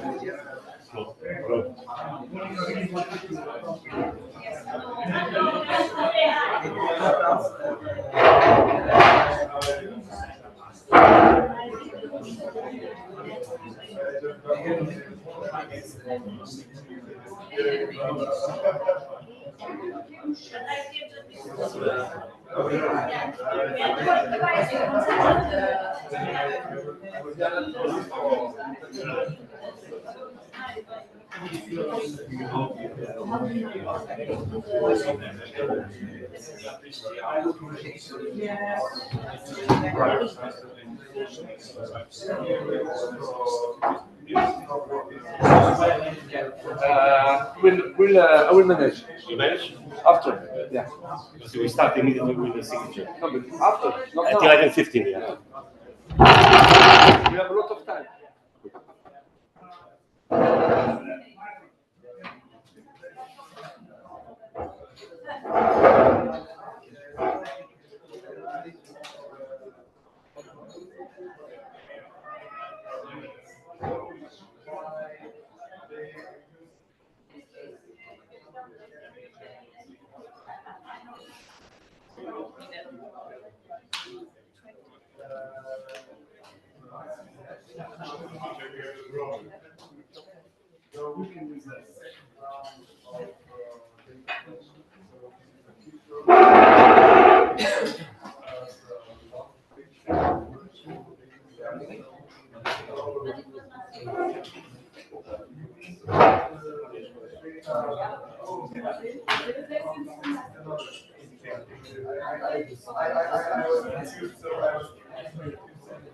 And make sure that the hearing is not recorded.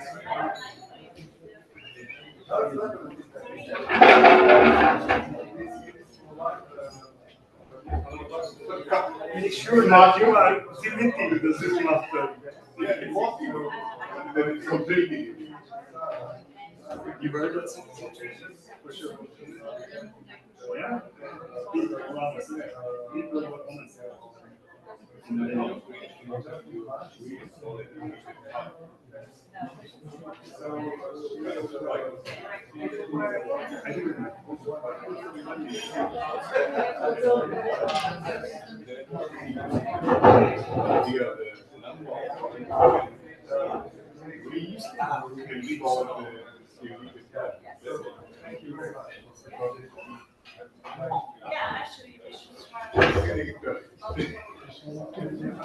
Yeah, People now, honestly.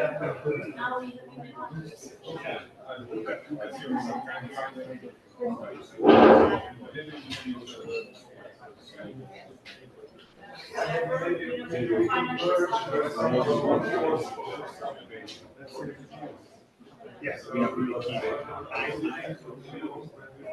My also was a topic 2 weeks ago. But that is you. But I didn't do anything.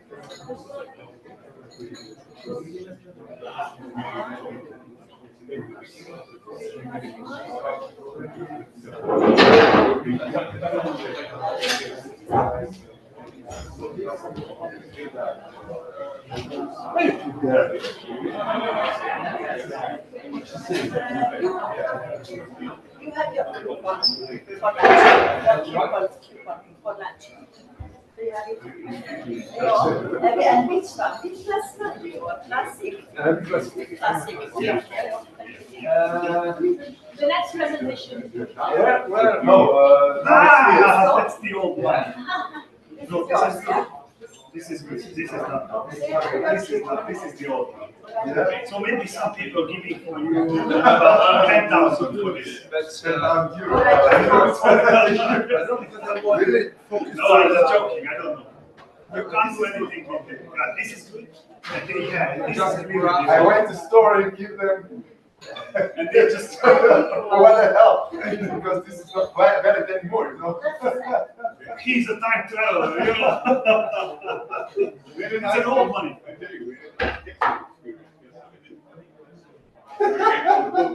Yeah, fine.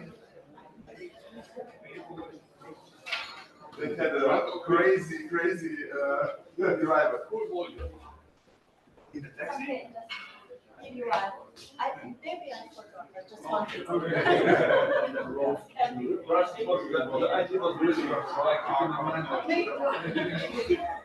Okay.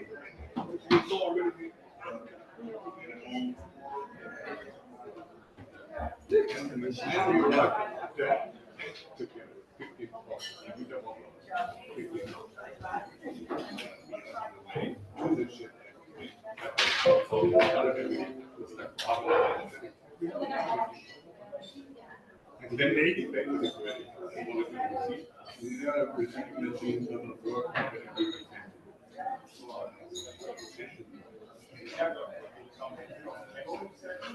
that's what I said, using the board.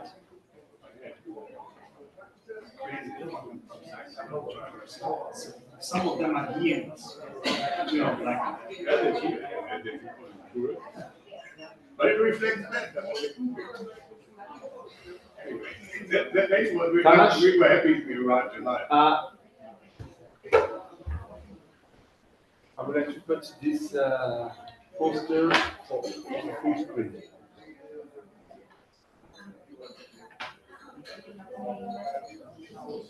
For the full screen, yeah. But how? Just now.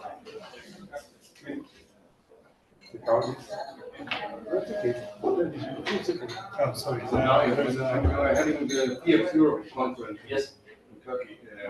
It's online participation. I didn't get this piece of paper. This one? Can I charge my phone? So do you know? Oh, you get this? I'm not using that. Yeah, but I was wondering if you know anybody who knows anything. How much do you for the voucher for the lunch? Yeah, voucher. Yeah. I didn't get the voucher. Okay, my colleagues are helping for you. I'm not sure that the full conference is going to be available online. No, I mean, But the meeting, the coordinator meeting. the meeting will be amazing to have. Delegate Yeah, meeting. sorry, I received some. My colleagues will come back and be a manager. I'll let you know for sure. We can do something with Zoom or whatever. I'm on the island, I have to do the. Yeah, no, but you can talk in, say we do a break and then. yeah. I'll let you know. So how things are going? Very good. You are in the tennis business? Yes, for so many years already. I mean, I played tennis myself, and then started to do my work at the university. So to stay a little bit with the strength conditioning part of tennis was a good connection. And you are in bar or? No, exactly. Yeah. So actually, for the last 3 years, I'm working with Wawrinka. So it's a great opportunity. And you can arrange it to the. Yeah, actually I'm lucky because they are very supportive with the guys involved in the practice. And kind of. Yeah, so I mean, and also I feel, it's even easier for me when I come to teach and to use these examples from the practice. It's different from the students also. So at the moment it's okay, but it's going to change and they decide to go opposite way then. But we have actually a lot of, not a lot of, but for sure 5-6 people who are doing at a high level sport. Professors in the university are working, for example, the strength conditioning coach of the soccer national team. There's one guy working with the Cameroon Beach individual. Talking about the high level sport, but of course there are a lot of people also from education. So that's what I think we are missing, especially in sports, but even in the field of education, the bottom of the theory sometimes we see mistakes.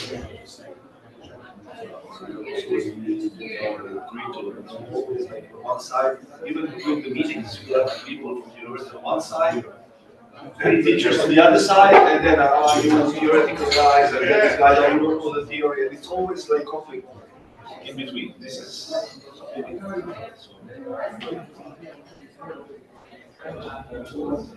some changes now in integration. We started actually 2 years ago with the PE teachers from the first grade. Only, it's not another teaching. 2 years from now. 2 years from now. Actually, at the moment is the pilot project, but they say that 2 years, this one is 4 years project, but then another 2 years is going to be obligatory, which is a huge thing for us. And then they increased with the 4th grade by colleagues 1 per hour.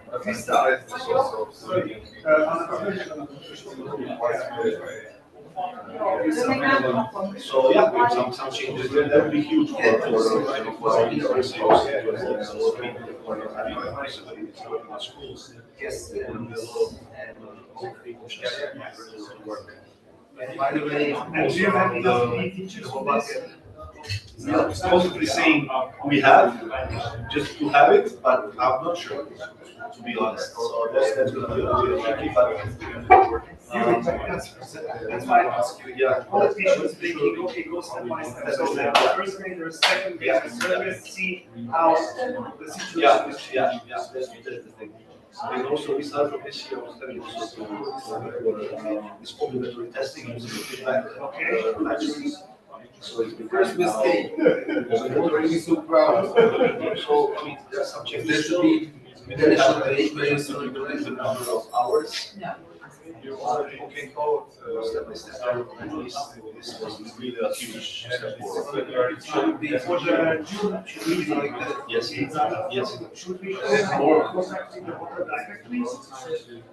That's a good question. Let me ask, there's one part of the organization covering. So I need a support person. That's why I'm asking you for.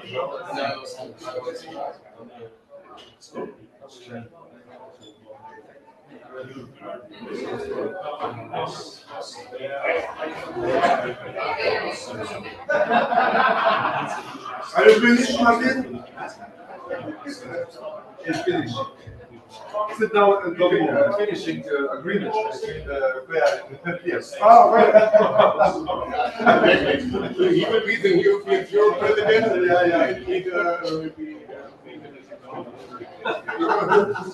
We're looking for it.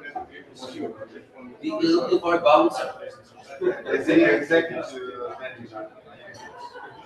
But now we will see, we will follow EUPEA.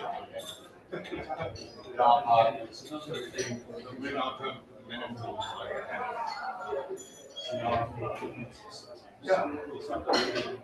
Even presents MMA. Where's the game? This is the name of the owner. Dana White. He's a good guy. I will organize a discussion about shall we have to teach simulate. I say sure. Yeah, it ends with the conflict solving. We have a problem with two cities. You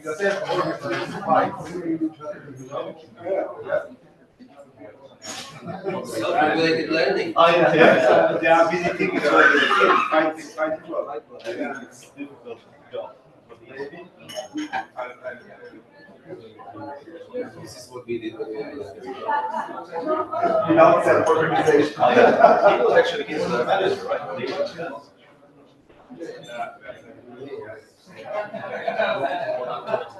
It's interesting, there are some studies that it's much safer than boxes in Olympic Games. But, you know, yeah, exactly. Exactly. The problem is that when you can't get in box, and then you stand up and you change your game much more. You decide not to win. There was nobody died, for example, during the net, and in boxes.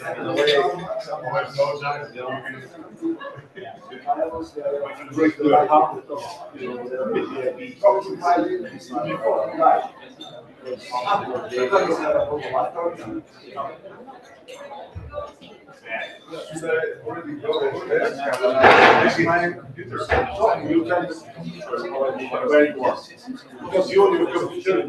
Yeah, well, it's possible to show me that obvious. Okay, yeah. I'm on the. It's not there. If you don't have put the key and like this, or I would like this to be as a backdrop. Okay, so I should find the key. Yeah.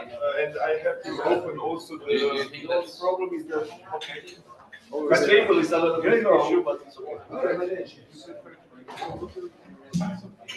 No, then I have to open A couple of them. Thank you very much. Thank you. Let me check. Can I change this or not? To open the pages? No, I can handle here. Just go out with this one. Yeah. So but if there is no problem that I open here the browser and so I can manage right now. Okay?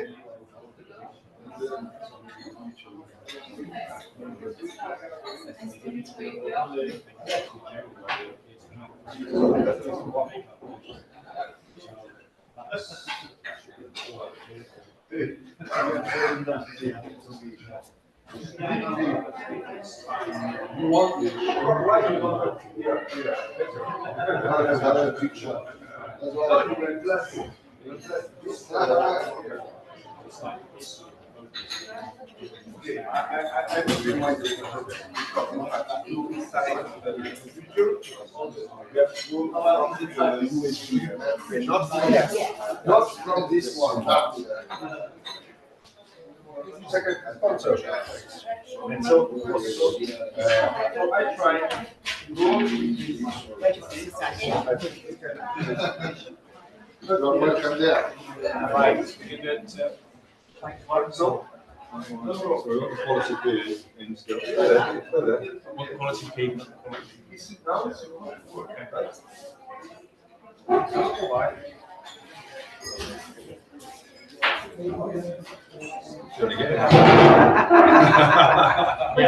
When did the notes go in? You know, Nigel. Your initial is amazing. Thank you. I'm good at this. I'm the next one. Oh, very good, very good. Oh, very good, very good. But you did very well at lastminute.com. Perfect.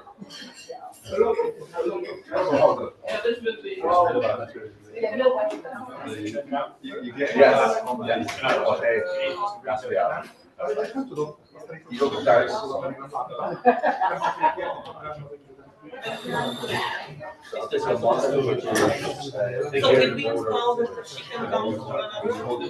Yes.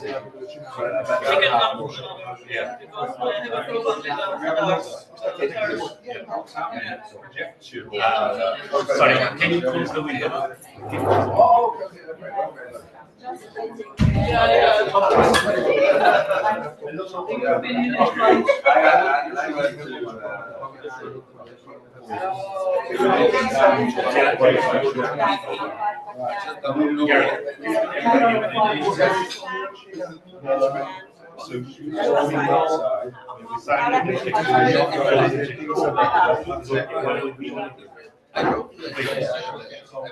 Ask you about something. Put it on 0.5. Yes. So this is the. Thank you.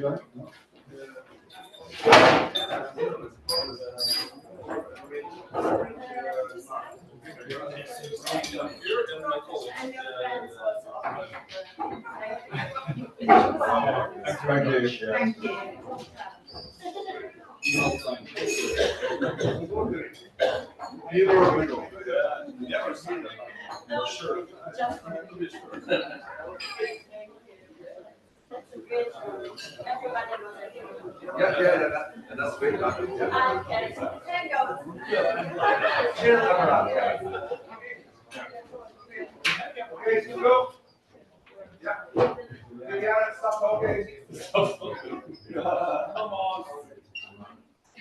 Yeah, late all the time. Get ready for the light. So it doesn't matter.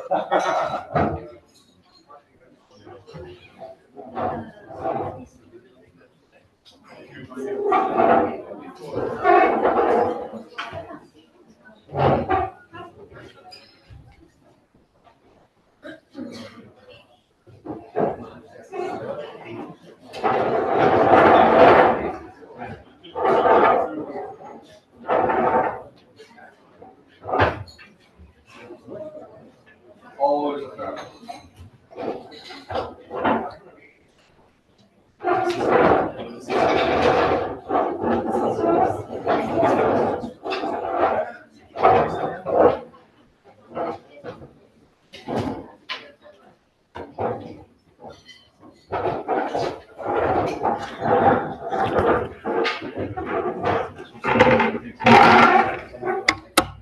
Yes.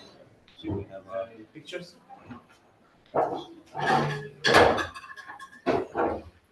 It's online. There's some. Gareth. Yes. Gareth, we need some pictures. So we will sign up. Hello everybody. Welcome again to the second part. We start with this session with an agreement to be signed by EUPEA and FIEPS. And let me underline, this is part of our advocacy strategy. We have this approved in our action plan 2024-2026. So that will be also one of the points that we will develop during this EUPEA forum. And this is not something new. We already had some or agreements with some of these partners, but we think now it's the correct time to start again, to have a stronger, and I would like to just read it, what is written here: a stronger, united scientific and professional voice, which is essential for the advancement of physical education. And so, and this is what we want to sign here with Dario Novak from FIEP's president. Thank you very much to be here, present with us. And this exchange is not only an exchange of to make some of these signatures agreements. We want to be involved in FIEP's annual event forum, which is not a forum, but it's another event. And we want to have these partners also present here, because we think there are different, we can have different opinions on some subjects, but there are common goals.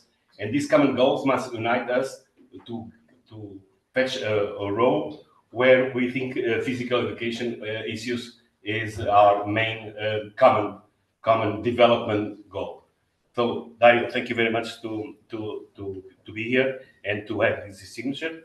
I would like, as part of the team, to give you an EUPEA badge so that you can wear now also without. This means you are part of the team. Thank you very much. I don't like this pen. Yes. I give you another pen, which is which is a pen where we have our logo there. That there is no education without physical education. It's written here, so please use this pen. Thank you very much. And also, I give you one of our. Wow.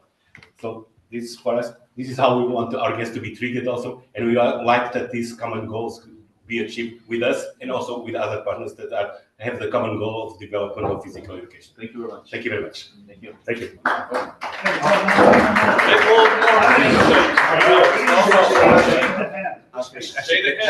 Shake after the Only after we check.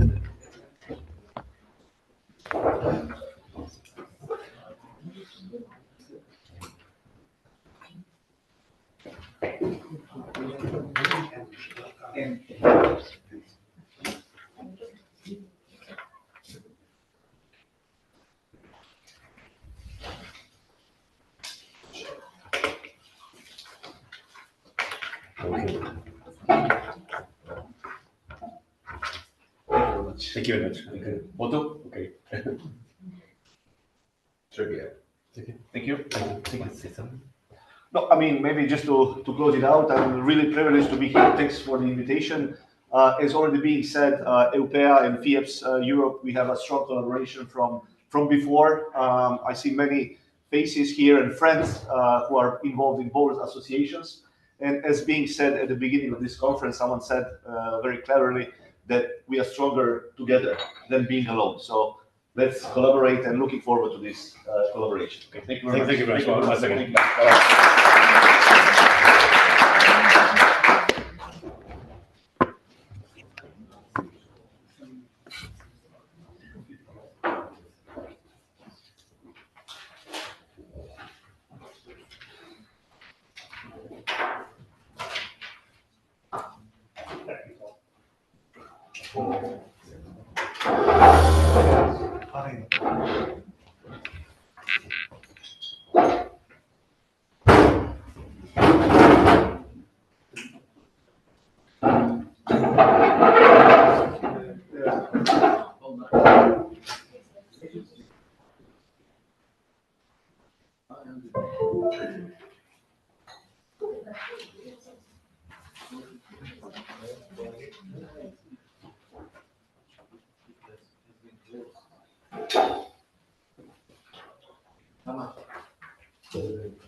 Sorry?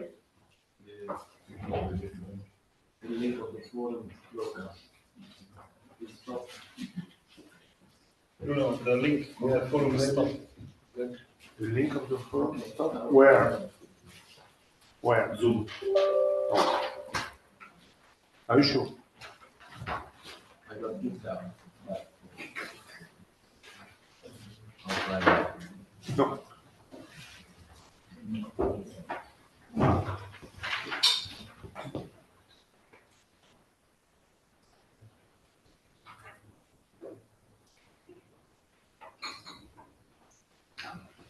It's okay? Is it okay? Yeah. I'm just gonna have to.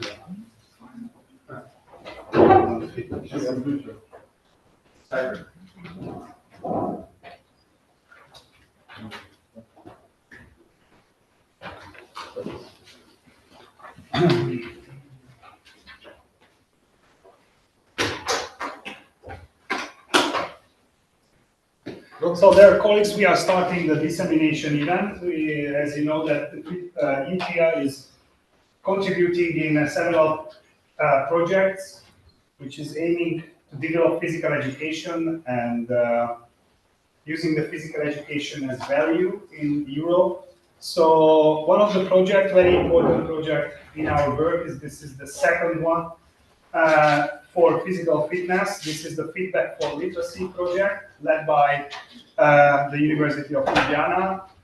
And we are both welcome to Professor Gregor Jurak, who is a full professor at the Faculty of Sport in Ljubljana, Slovenia, and leads the Sport Research team. His research focuses on physical fitness, physical activity, motor development, and physical education didactics. He has authored over 100 scientific papers and led numerous national and EU projects, including the Feedback. Launched in 2020, the Feedback project is an international network aimed at enhancing physical fitness monitoring among children and adolescents across Europe. It provides tools to assess population health trends and evaluate health policies impact. The Feedback online platform offers a user-friendly, multilingual feedback on various physical fitness components for individuals and serves as an information hub for policymakers to establish monitoring systems at local, regional, and national levels. Professor Jurak's extensive experience in establishing national programs and IT projects related to health-enhanced physical activity has been instrumental in the success of Feedback and similar initiatives. His leadership in international organizations and forums further underscores his commitment to promoting physical fitness and education on a global scale. Through Feedback, Professor Jurak and his team continue to provide valuable resources and support for the development of physical fitness monitoring systems, ultimately aiming to improve the health and well-being of children and adolescents through Europe. So please welcome Professor Jurak. And now we have around 70 minutes or close to 80 minutes to the dissemination of the feedback. Should I speak on the No, mic so. because of the... You need? No, because of the participants. No, there is the... Okay. Here is the sound. Okay. Thank you very much, Tamas, for this introduction. So it's very. I'm very honored to be here to present this team effort.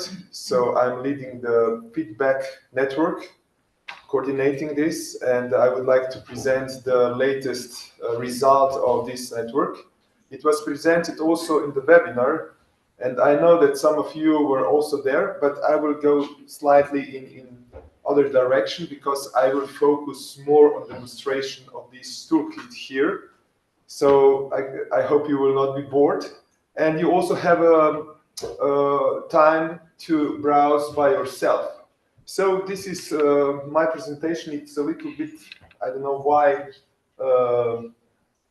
masked. However, I hope you will see the point. So I will go through these topics, and first topic is what is actually feedback. So feedback is on one hand the network of people across the Europe mostly. However, we are now already from almost 32 countries of the world, not just from Europe. And we are scientists mostly, and also educators, also some policymakers who are keen to support fitness monitoring in some region, country, municipality. And we are quite diverse. So we are people who already have such kind of systems, like also in Hungary, they have a NetFit. In Slovenia, we have StopFit, and also in Finland and some other countries. And we have also countries without any kind of monitoring, but people over there, they are interested to have it. So we are sharing these practices, and even more important is that we are sharing practices how to properly address this question, because we know that there is a stigma around the physical fitness monitoring. So this second project that I will talk about, and this result is especially oriented to how fitness monitoring should be integrated in educational setting. And here are the key topic here is competencies of PE teacher. And on the other side, feedback is a platform. So I will also show you this platform. It's free of charge.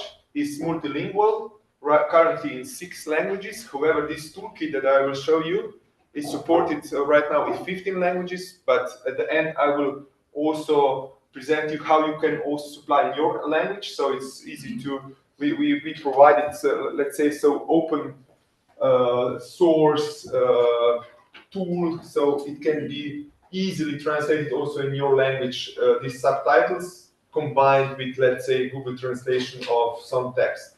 So I will go fast with this introduction when it comes to scientific background. So we started this project on really hard evidence that fitness is really important, but yet not recognized as a really important issue when it comes to health as well as education.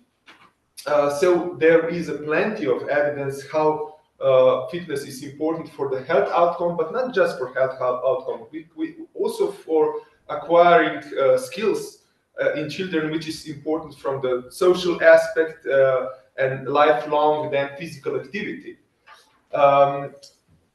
Among members of feedback, we have really eminent colleagues like Frem Ortega, Jonathan Ruiz, and others. So we have a lot of knowledge on fitness within this group. And on the other side, like I said, we have a lot of experience also how we can perform this in a real setting.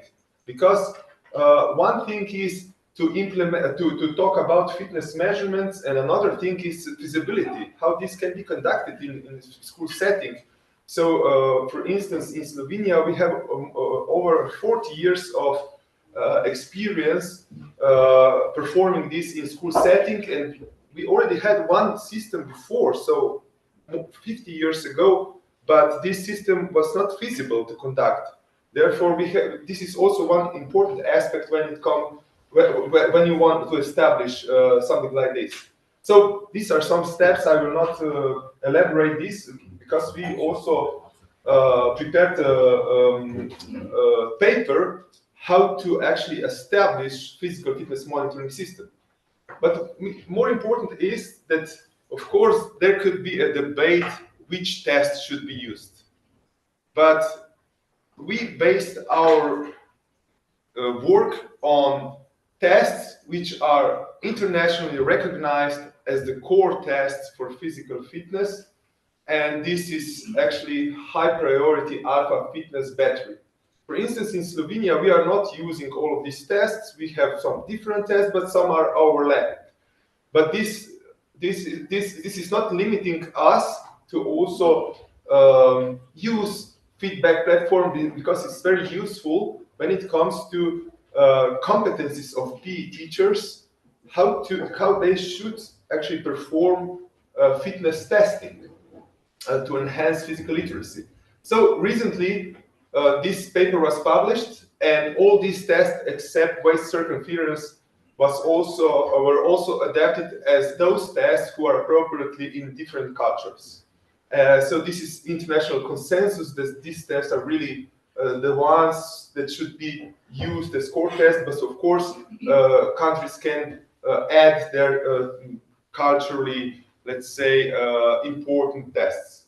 So why I'm saying this? Because this is incorporated in fitness reports that we created on feedback platform. So within feedback platform, I will show you this later. You can enter the results. These results are not stored. This is one of the important features which is also dependent from GDPR. But you can immediately get on the fly feedback on results which are in two, let's say, from two aspects. One is from comparing with your peers in Europe, and another criterion is to be compared with some health risk. To establish this, we performed a really big investigation. So we gathered 8 million data points for fitness of these tests across the Europe, and based on this, we created these centiles, and these centiles are implemented in this reporting system. We also then searched for evidence about these tests and health outcomes, and based on this, we also fill the gaps that are within some, let's say, findings, and implemented this as well as three-color health risk zones that are visible here. So we have like a raw score, then we have these zones, as well as we have centiles for each kit. This allows us to really have a comprehensive feedback on each report, and you can already see here that we are providing also some description of the result, as well as also advice how somebody should improve, and I will show you later on. We have also prompt for the chatbot. So this is the latest feature that we have. And we also tested these reports in original project, and we found that teacher perceive it as user-friendly and health tool, so they can use it also within their schools in PE. And I already mentioned that we also, from the perspective of those countries that we have a monitoring system, we analyze how some region or country could design a physical fitness monitoring system, and we are providing 10 steps with infographics how to do this. So feedback network supports all those countries who want to actually establish this kind of system, and we are free of charge. So, and we are open to everybody who is interested to this. So I will now focus more on this toolkit. So this toolkit somehow upgrades the original project. Why? Okay, you can provide teachers these assessments, fancy reports, etc. But the real problem here is how teachers will use this in a school setting. So that's why we are addressing this gap among the competencies of teachers to monitor fitness testing, and that this should be in some kind of meaningful way for them, as well as, of course, for students. And we have here the gap. We know that we have. So, for instance, in, public health is really enthusiastic on fitness evidence. Why? Because it's very closely connected with the health outcomes, especially in children. You don't have a better indicator of health as fitness. But on the other side, with some, let's say, bad practices in educational setting, you could also harm children. You could get some stigma about the fitness levels, etc., and fitness testing. So, of course, there is some skepticism of using fitness testing. And of course, both of these areas are connected because the evidence demonstrates that the most efficient fitness testing or fitness monitoring is in school settings. For instance, these are some evidence how important is not just cardiorespiratory, but also muscular fitness. And also from the public health perspective, the first two major priorities are associated with fitness monitoring and fitness surveillance. But on the other side, of course, we have some criticism from some authors on educational fitness, that fitness can lead to stigma among students, and therefore some authors believe that there should not be fitness assessment at all, and also that fitness in children is dependent on so many factors that cannot be modified in PE. And as well as in last years, those who are really keen to promote physical literacy, that this is quite unique journey and there should be no benchmarking, which is actually happening with fitness reporting. However, in feedback network, we are strongly believe that fitness monitoring and fitness and physical literacy concepts can be integrated and should be actually really well connected, no disconnected.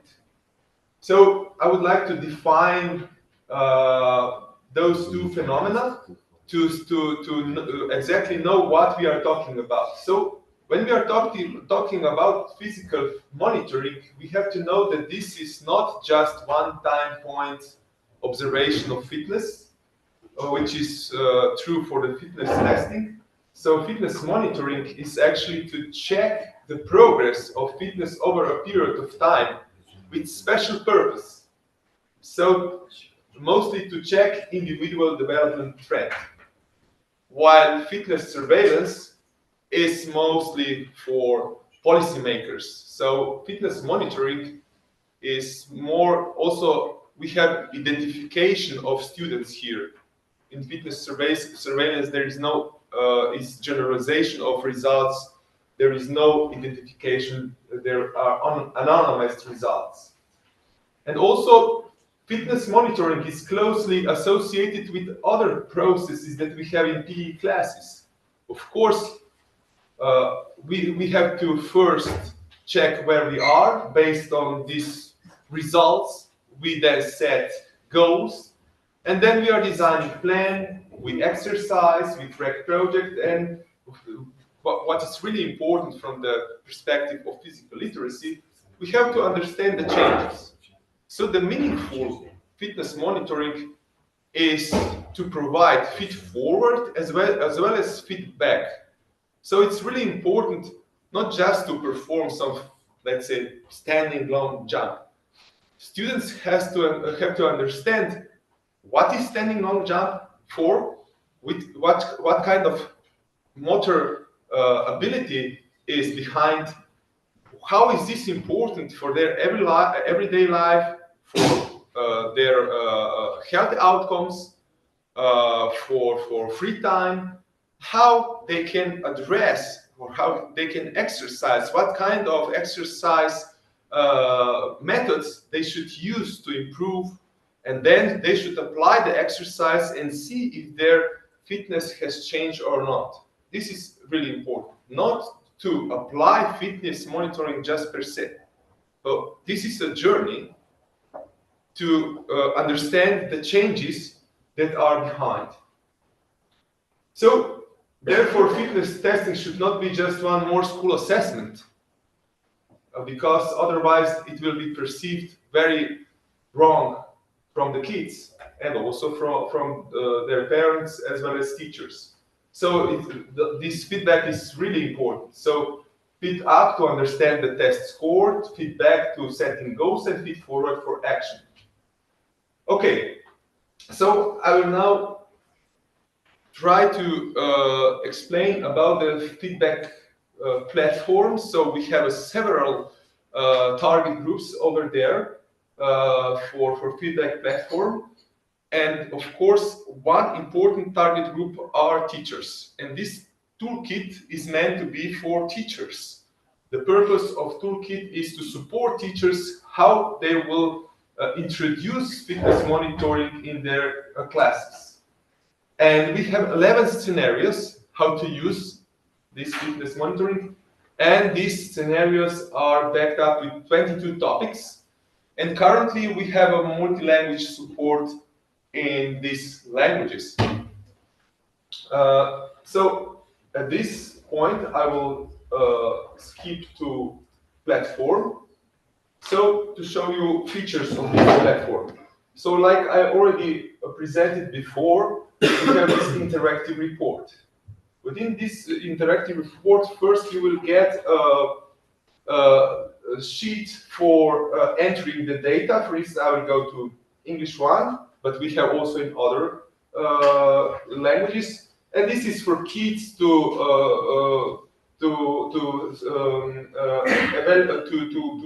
write their scores during the classes, not to have smartphones there, but they can also get to some content via the QR codes which are here.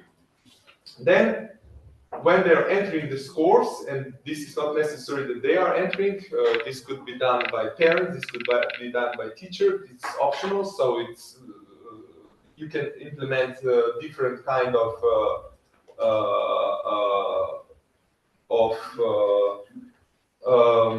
models here. I hope I will manage with Hungarian keyboard. Okay. It's gonna be not in the fitness zone. So the date, the first date, Okay, yeah. Now it's okay. Okay, I think this guy is 10 years old, so I will give, this is a little high, but nevertheless. So immediately it will calculate the body mass index, and here then also zone, and you can see that also within the shuttle run, according to the gender or sex and weight, it will be calculated VO2 max, etc. So these are the, let's say, all scores of this kit. And so kit is getting this result, and where there is a, let's say, weaker performance, he or she can then get some some advice. For instance, we have some advices how to improve muscular power, which is associated with standing long jump. And here you have these infographics, how to practice for different kind of zones that are here. Of course, teachers should individualize this according to the specifics, but these are general recommendations. So we have this in several languages as well. But going back to the report, we can also create prompt for chatbot. So we tested several chatbots, how they are performing, and we decided for several of them. And of course, there is a limitation here, and we are describing this limitation within Toolkit. I will show you later on. So for instance, now I will say, okay, I would like to have a exercise plan for next 2 months, and I would like to also to provide me some tips how to stay motivated, and then I can go for this kind of chatbots, and I choose. Is this correct, Tamas, to click here? Sorry? Is this correct to click here? Okay. Nan? No, turn. Oh, no, sorry. Nan? Nan. Go Nan. Okay, go down, click, roll down. Probably, yeah. On the right, yeah. Yes? Okay. Okay. So I will paste right now here, and I can chat with the chatbot, and he's providing me some tips, and of course we have over there described how you could interact with the chatbot. For instance, I have a dog, and I would like to practice with him. Okay, him. So you can then interact with chatbot and find, for instance, some even more. But I will stop at this end because this is not the only thing that I have to show to you. Furthermore, here we have also group report. Tamas, I will need your help now because I have to upload from my key, and I don't know where to find it. I already searched here. This is yours? Yes.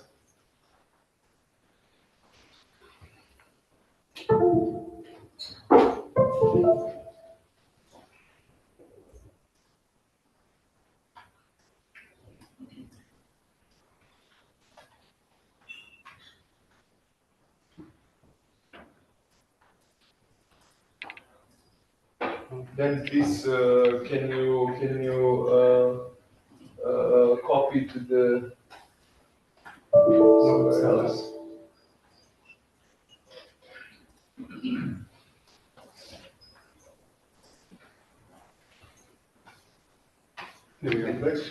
Yeah, but I will not. We will not upload. It will not upload. Now it will open. I have to move it somewhere that I can upload.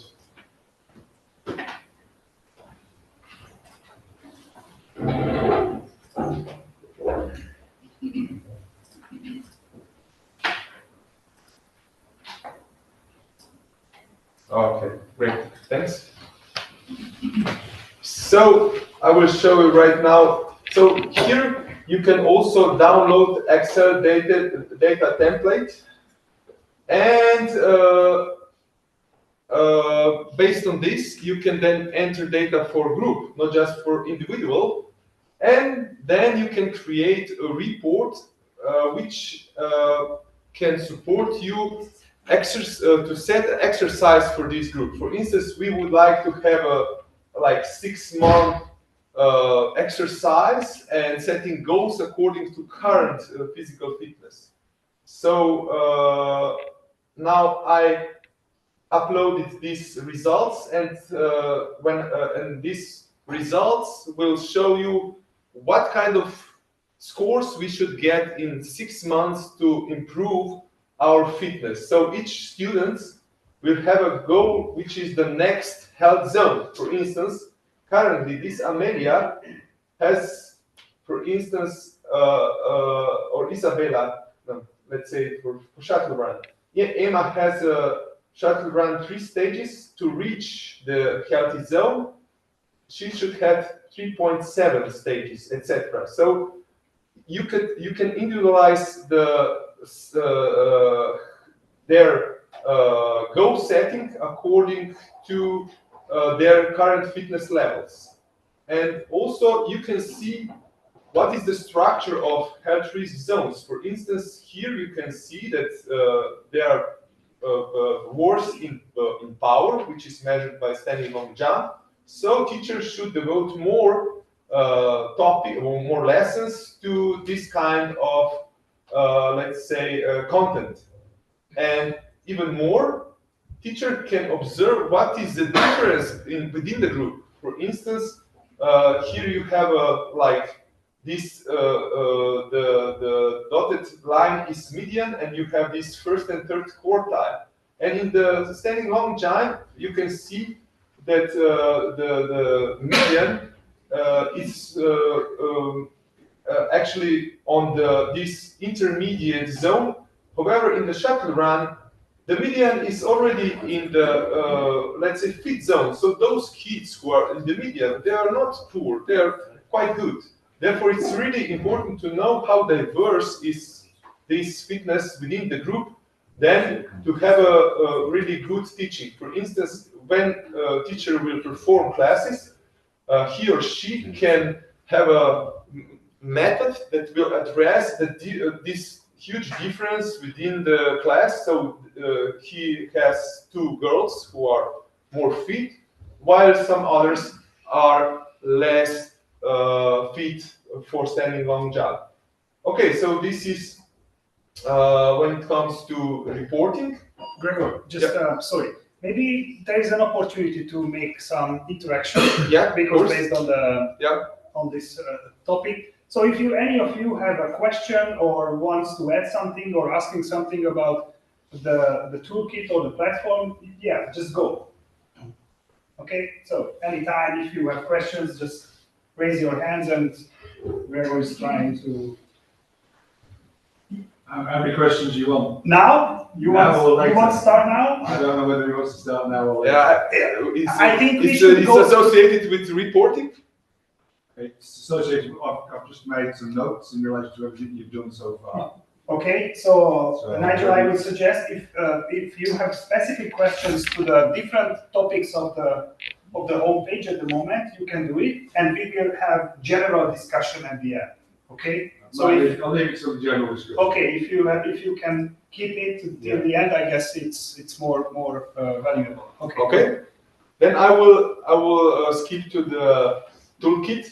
So this toolkit, like I said, is meant to be for PE teachers, and the structure of toolkit is that we have an animation, and below the animation there is some text which is associated.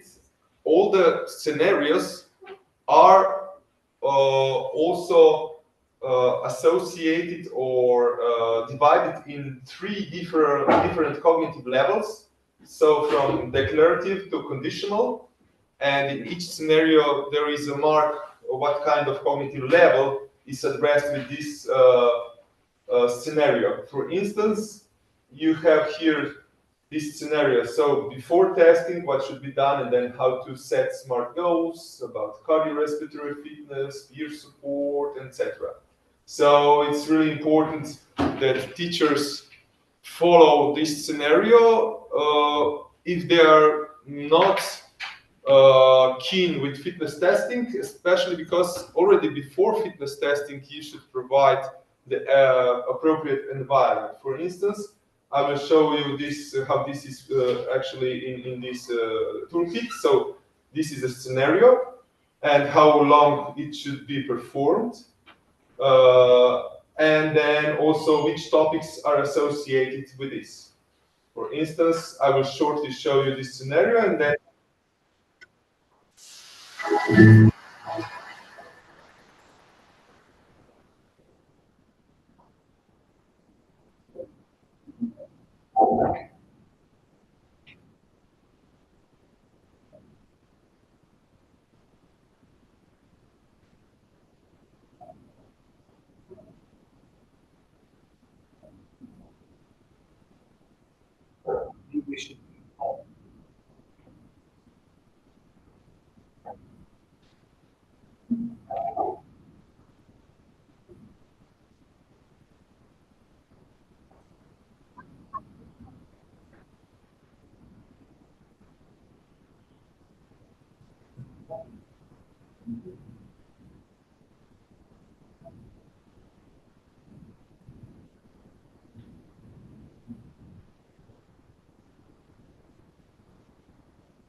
Yeah, I noticed that I forgot to to actually mention you really important stuff when, which is associated also with individual reports. So you can store this data. You can also share the link to this data.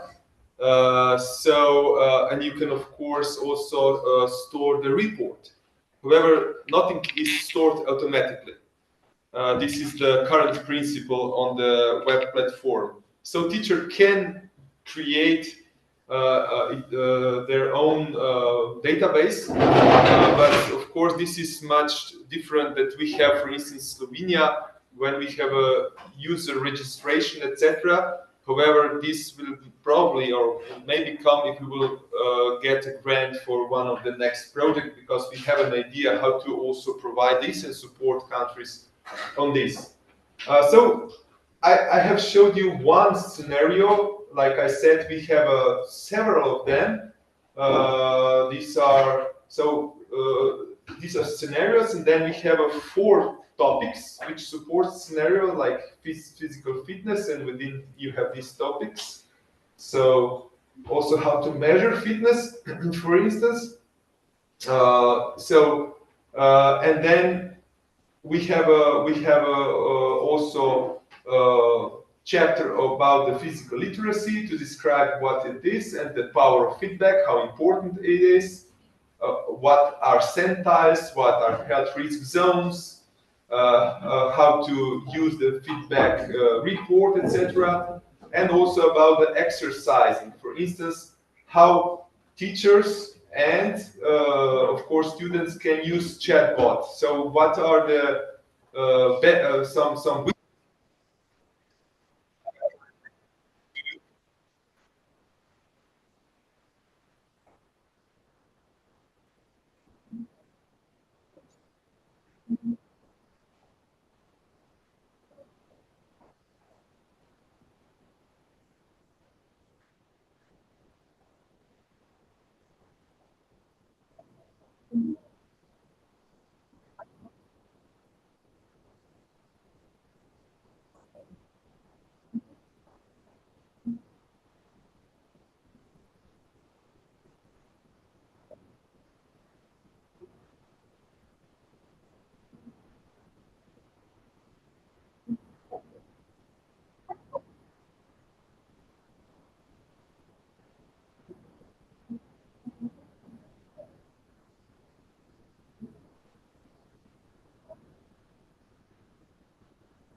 okay, I cannot run anymore these videos. There are, I think, around for 3 hours of these videos. So, but they are all very informative for teachers.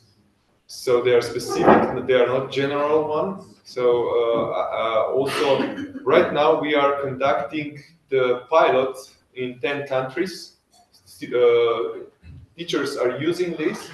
So this is kind of intervention that we first instruct them the purpose and how to use this, and then we have these learning communities within each country.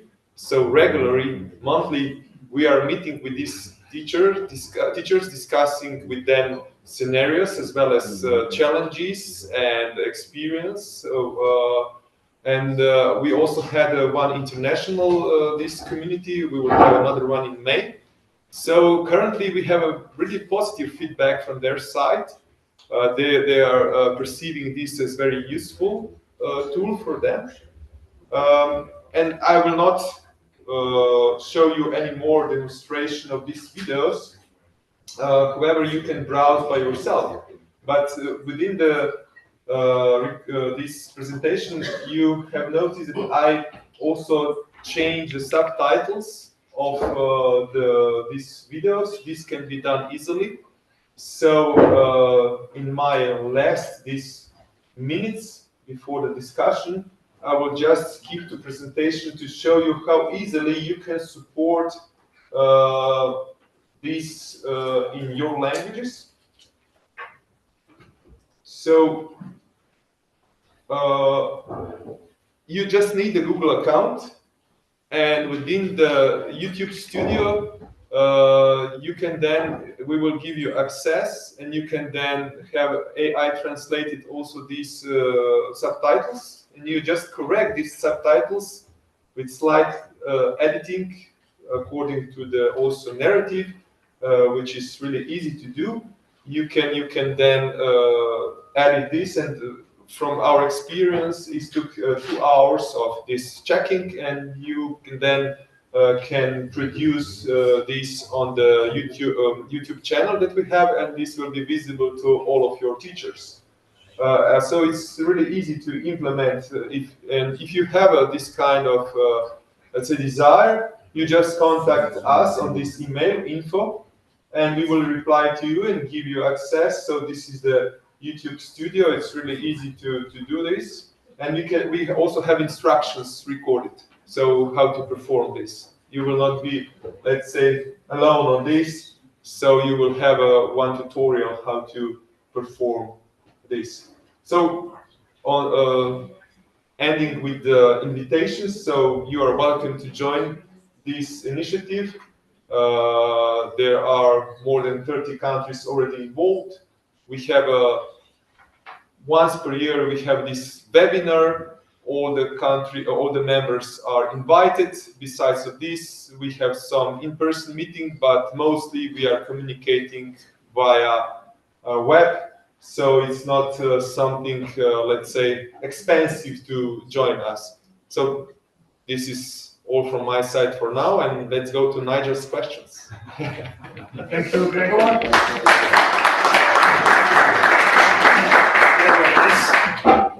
I'm sitting with you, okay? No, I will stand. Start at 10 then, Gregor.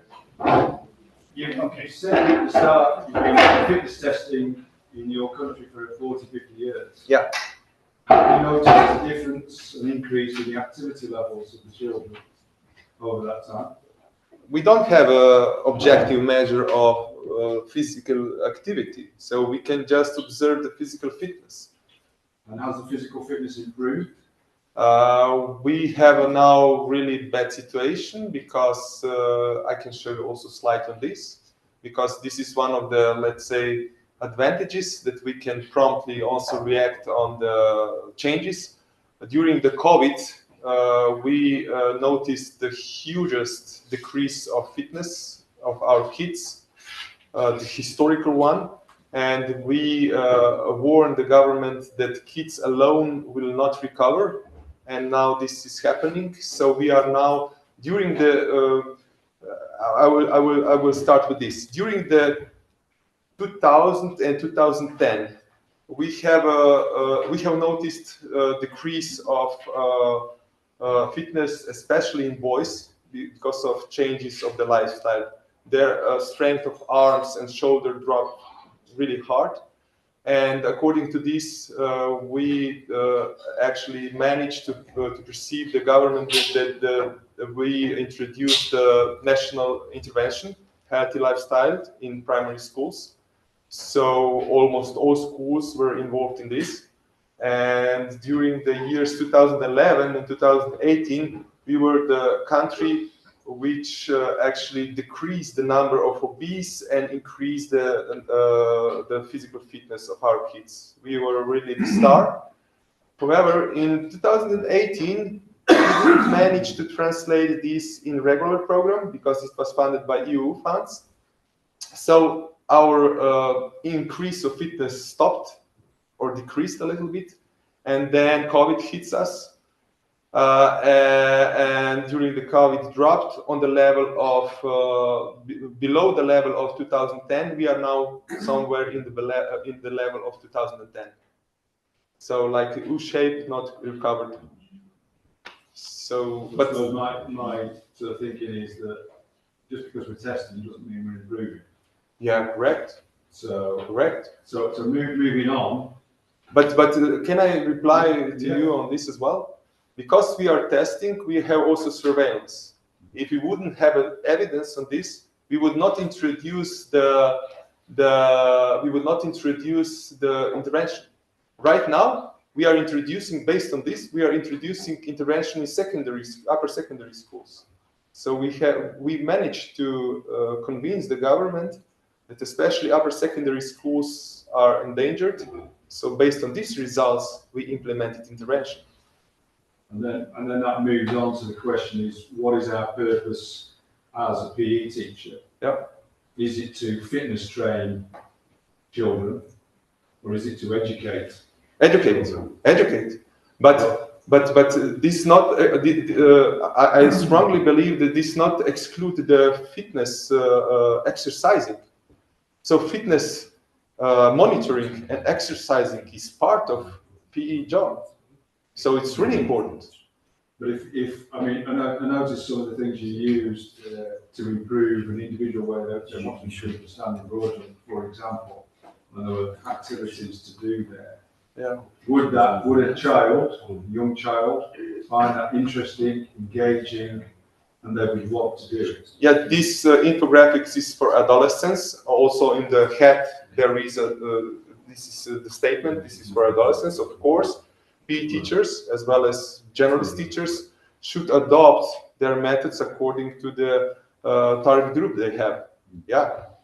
So of course, if we have younger children, we will not go with this. We will go with some, like, let's say, animal movement, etc., to motivate them. But where's the learning? Where's the progression? Where's the development? Yeah, this is associated. This is associated, like I emphasized. I strongly believe merging paradigm of fitness monitoring and physical literacy is highly associated with the competencies of teachers. If we will have teachers with low competencies, they can perform really badly, and thus fitness monitoring can be perceived also as a stigma. However, if we would have a PE teacher who has high competencies, so that's why we also developed the instrument, which is implemented now in this intervention, and we will monitor the difference of competencies of teachers. Then we have a really huge possibility to increase physical literacy via right physical fitness monitoring and exercising. But the fitness is just focusing on physical. It's not looking at the ability, the cognitive. No, you should look on scenarios. I can show you a scenario on cardiorespiratory, and you will notice over there a lot of elements of cognition. So no, totally not. Because I have to also say that we in Slovenia we have our own system, MySlowFit, but we are using this feedback toolkit for educating our teachers as well, to see how they should actually perform fitness monitoring. Because this toolkit is really valuable also for our teachers who are doing this for decades. And we, of course, we have also some bad practice. But I can say that our teachers are highly competent. However, of course, we have some bad practice. Okay, we are going forward. Bruno is the next one, then Gareth, and then Martin. Yes, and not so far about the thinking of Nigel. My first remark is we have always to take care when there is tests like this to don't have after teaching for testing, because it's a risk. You test about fitness, and after the art of physical education can become a fitness test only to increase the level. If the state say who are the best teacher, and we compare different tests, we can imagine all those schools, or children, we can have this kind of movement. So teaching for testing, we know this, like PISA and the impact of this kind of test. Some teacher and teaching, they delete a part of content just to be sure they will be successful for the test. So this is my first remark. I know you are not only feedback for the definition of physical education, but it's always a risk. The second point is the power of the game. As a PE teacher, we have to don't forget the power of a sport game. If we take care of the children play, it's also a wonderful tools to have an impact, and a very good impact for the fitness. And I would like to compare if you organize PE lessons with your feedback scenario, and me only with my games in handball and football, and the children play. At the end, if we will do, except the graphing, if I climb, okay, why not? If we'll do the same test at the end, who have the best mark and results? Because sometimes, if we want the children are really motivated, we have to also propose them again interesting, where they take with the joy, pleasure. And anyway, this kind of test is boring. I don't know if you used to do with the children, and if you do yourself, sometimes it's adult thinking or sport thinking for children who are really motivated to do it. But so with the children who don't want to do, be sure that a high level of activity is not sure.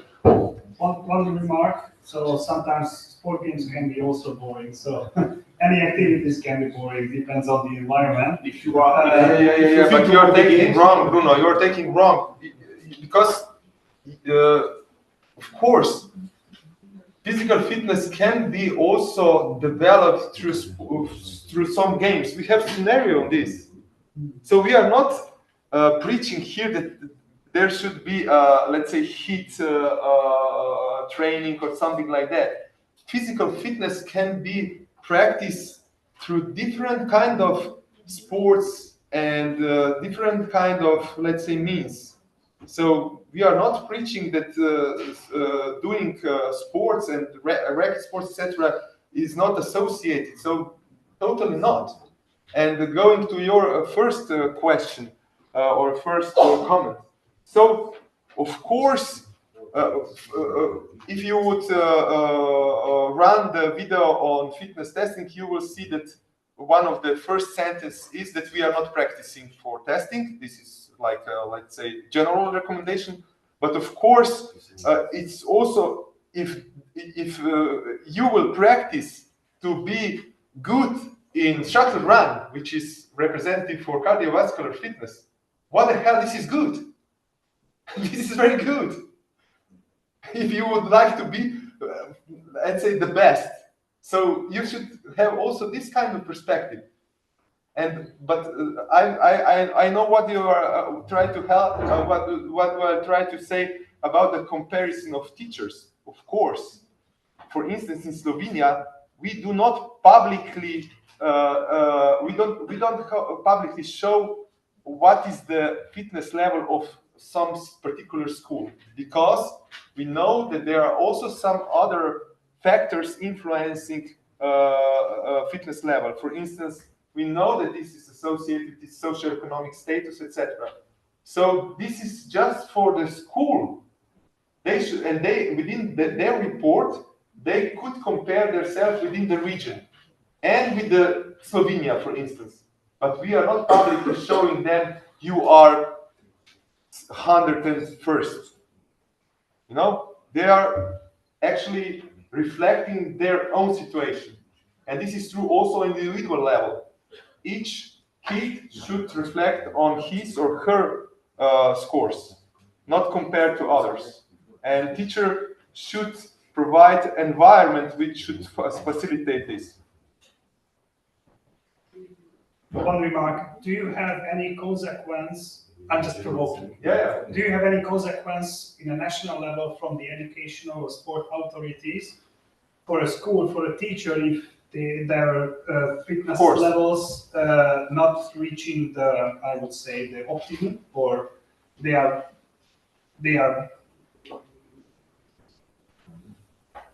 producing basically poor numbers in fitness testing? Do you understand me? No consequence. There is any consequences? No. Yeah. No consequences. No. So there is not a competition. No. And there is no evaluation of the teachers. But we are showing. And it's openly communicated. Yeah, but we are showing the picture of specific regions in Slovenia, not schools, but regions. Yeah. And we know that this region, for instance, has poorer fitness like the other one, and then we are searching for the, let's say, causes, and we try to address this on the national level as well. But not in the teacher level, that's it. No. Yes.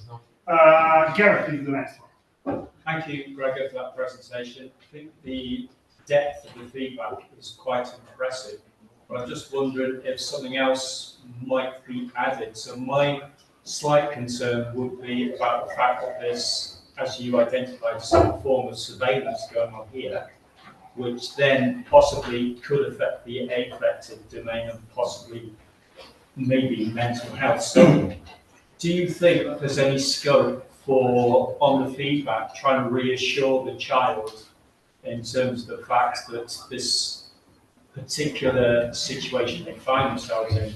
Because I think they might just compare their scores, or they might compare their feedback in terms of the percentile comments. Is there scope from saying, look, don't worry too much about where you're at? Make them perhaps realise that maturation, also explain that in their language, maturation could be a factor. And I just wonder whether you've already got that in, or whether you think there's a need to reassure the child.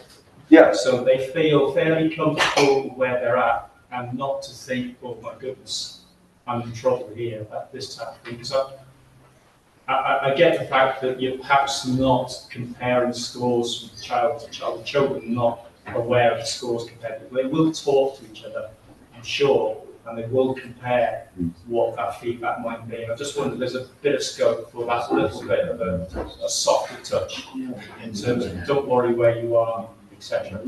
Yeah, thank you to mention this. This is one also aspect within these competencies. So we found out that this is actually the one factor, and we are addressing this issue in not just in one video, but not like a separate one, and maybe we should have separate one like just for this. While I have to say that it is important that teachers should also present the health risk criteria over there, because, for instance, health risk criteria to go to the yellow zone, this is intermediate, it's of course above, it's under the average. It's not, let's say, if you would use the centiles, you could get an impression, okay, I'm not good. However, if I would show you the results over there, you can see that each child could actually progress to the yellow zone, and this should be emphasized by teacher. Okay, here you are right now in the red zone. However, we can set this target. I have shown you within the group report, and through the next 6 months, we will work to improve these components. and this kid understand what will be done and how will be done, and then he or she can see if the progress was done, and to achieve, let's say, to progress to the yellow zone. So this should be individualized approach to each of the kids according to the current level of the fitness. And I think this is also the same approach should be taken when it comes to also the physical activity recommendations. So for instance, if you have one kid with currently 10 minutes of MVPA, you should not set him or her the goal of 60 minutes. First goal should be 30 minutes, etc. So we have here this kind of step-by-step approach. So not go immediately, let's say, on the green zone. Let's first go to the yellow zone, and then we will progress even more. And what is good for when it comes to these centiles, this is a motivation for those who are more advanced. So they are already in the fit zone, but they can see if they are progressing even more. So it's worth to have also this kind of centiles, and also we don't have exact solution for kids with special needs. So over there, maybe this comparison with centiles is good. However, it should be really carefully interpreted by teachers. We know that they will be in low centiles, of course, but if they will progress for 4th centile to the 7th centile, this is very good for them. We don't have better approach because it's really impossible to create centiles for different groups of kids with special needs because there are so many categories. Thank you. Martin is the next one, but please be short because we have only 3 minutes. So I should speak. And Walter is also wants to say, Yanis. So almost everyone. So this can be a discussion for the dinner. So, go. I really like the discussion about Nigel, what you brought in. So I think on the one hand, it's a kind of data reduction. So with certain test items, you want to predict from a construction point of view the concept of physical fitness or health-related fitness. So one tries to reduce data. But then on the other hand, when you ask, okay, what about the PE teacher? How can we motivate children or what? Of course, most of us would agree we don't train the shuttle run or the wrist grip. But in my country, we have a big discussion also because you mentioned the learning. So many of the PE teachers in my country are convinced that a kind of practicing or repetition is necessary for the learning process. And it's not always about fun or so. You know it as a swimmer, how often you trained for the freestyle, or Tamas with the goalie, how much did you repeat it? And when we see the word training, where it evolved from, it was from the horse to the train.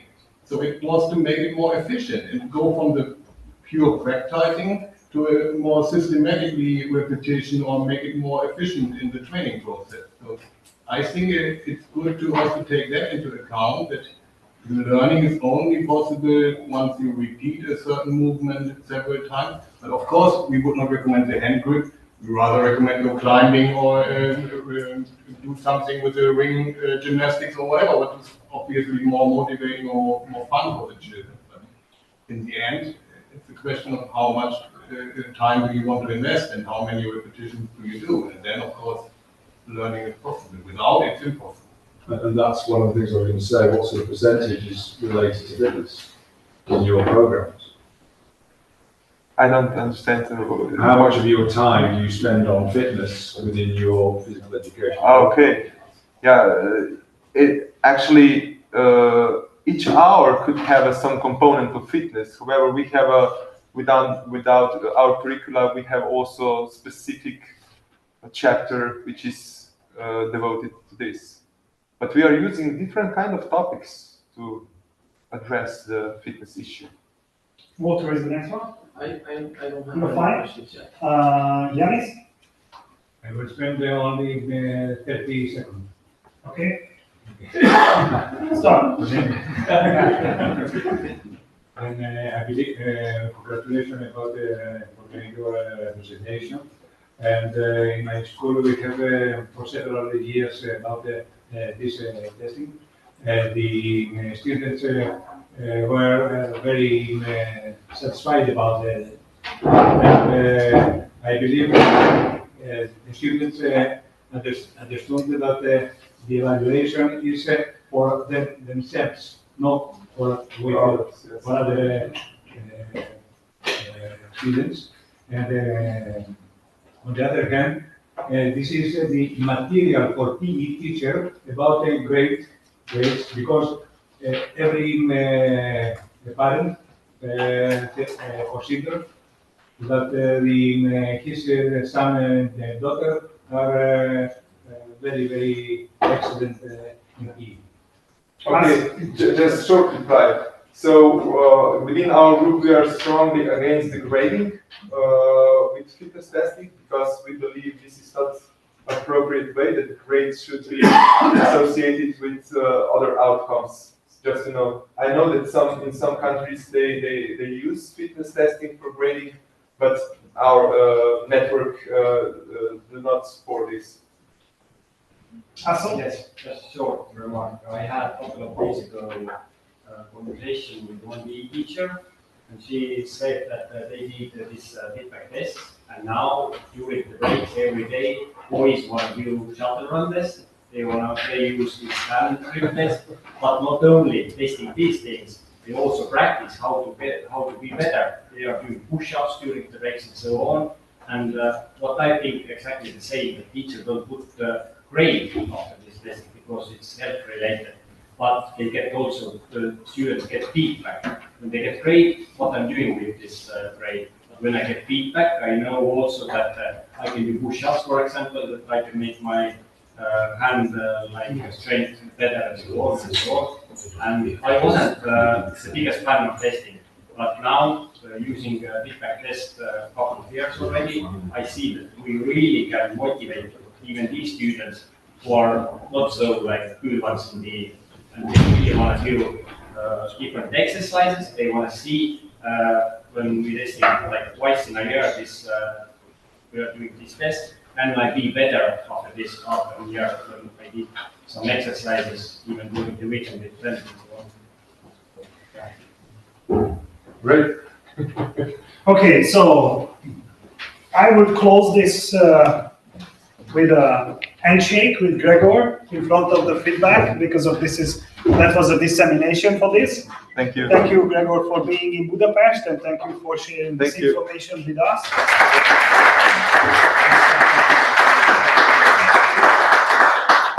So just a final remark from myself, because in Slovenia they have many 10 years of experience in fitness testing. We are in Hungary, we have also many 10 years of experience, but the regular and the standardized testing just started in 2015. So, and what is for us is the most challengeable thing is to change the mind of the physical education teachers to doing and using the fitness monitoring as an educational tool for the individual progression. So for the core is the interpretation, how we are using this for helping the kids to generate more physical activity and more knowledge and better attitude towards exercise and sport and physical activity. I think this is the ultimate goal of us.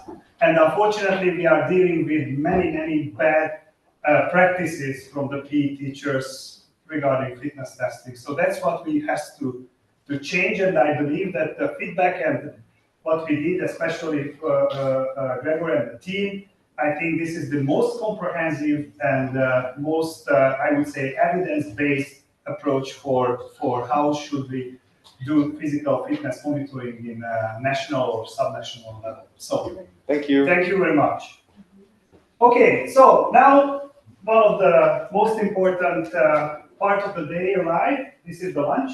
We will start the seminar at 2 o'clock exactly. So we have almost 1.5 hours for have a rest.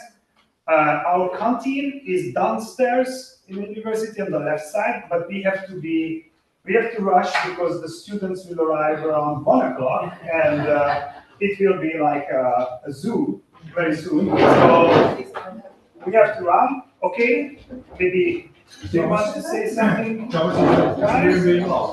Sorry? Is the room being locked? We can lock. Yes, you can make your things and we can lock it.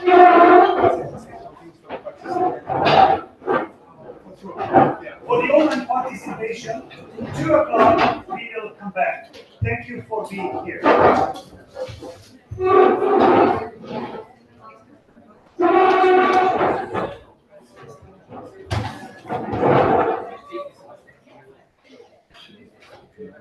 So we don't need audio. No.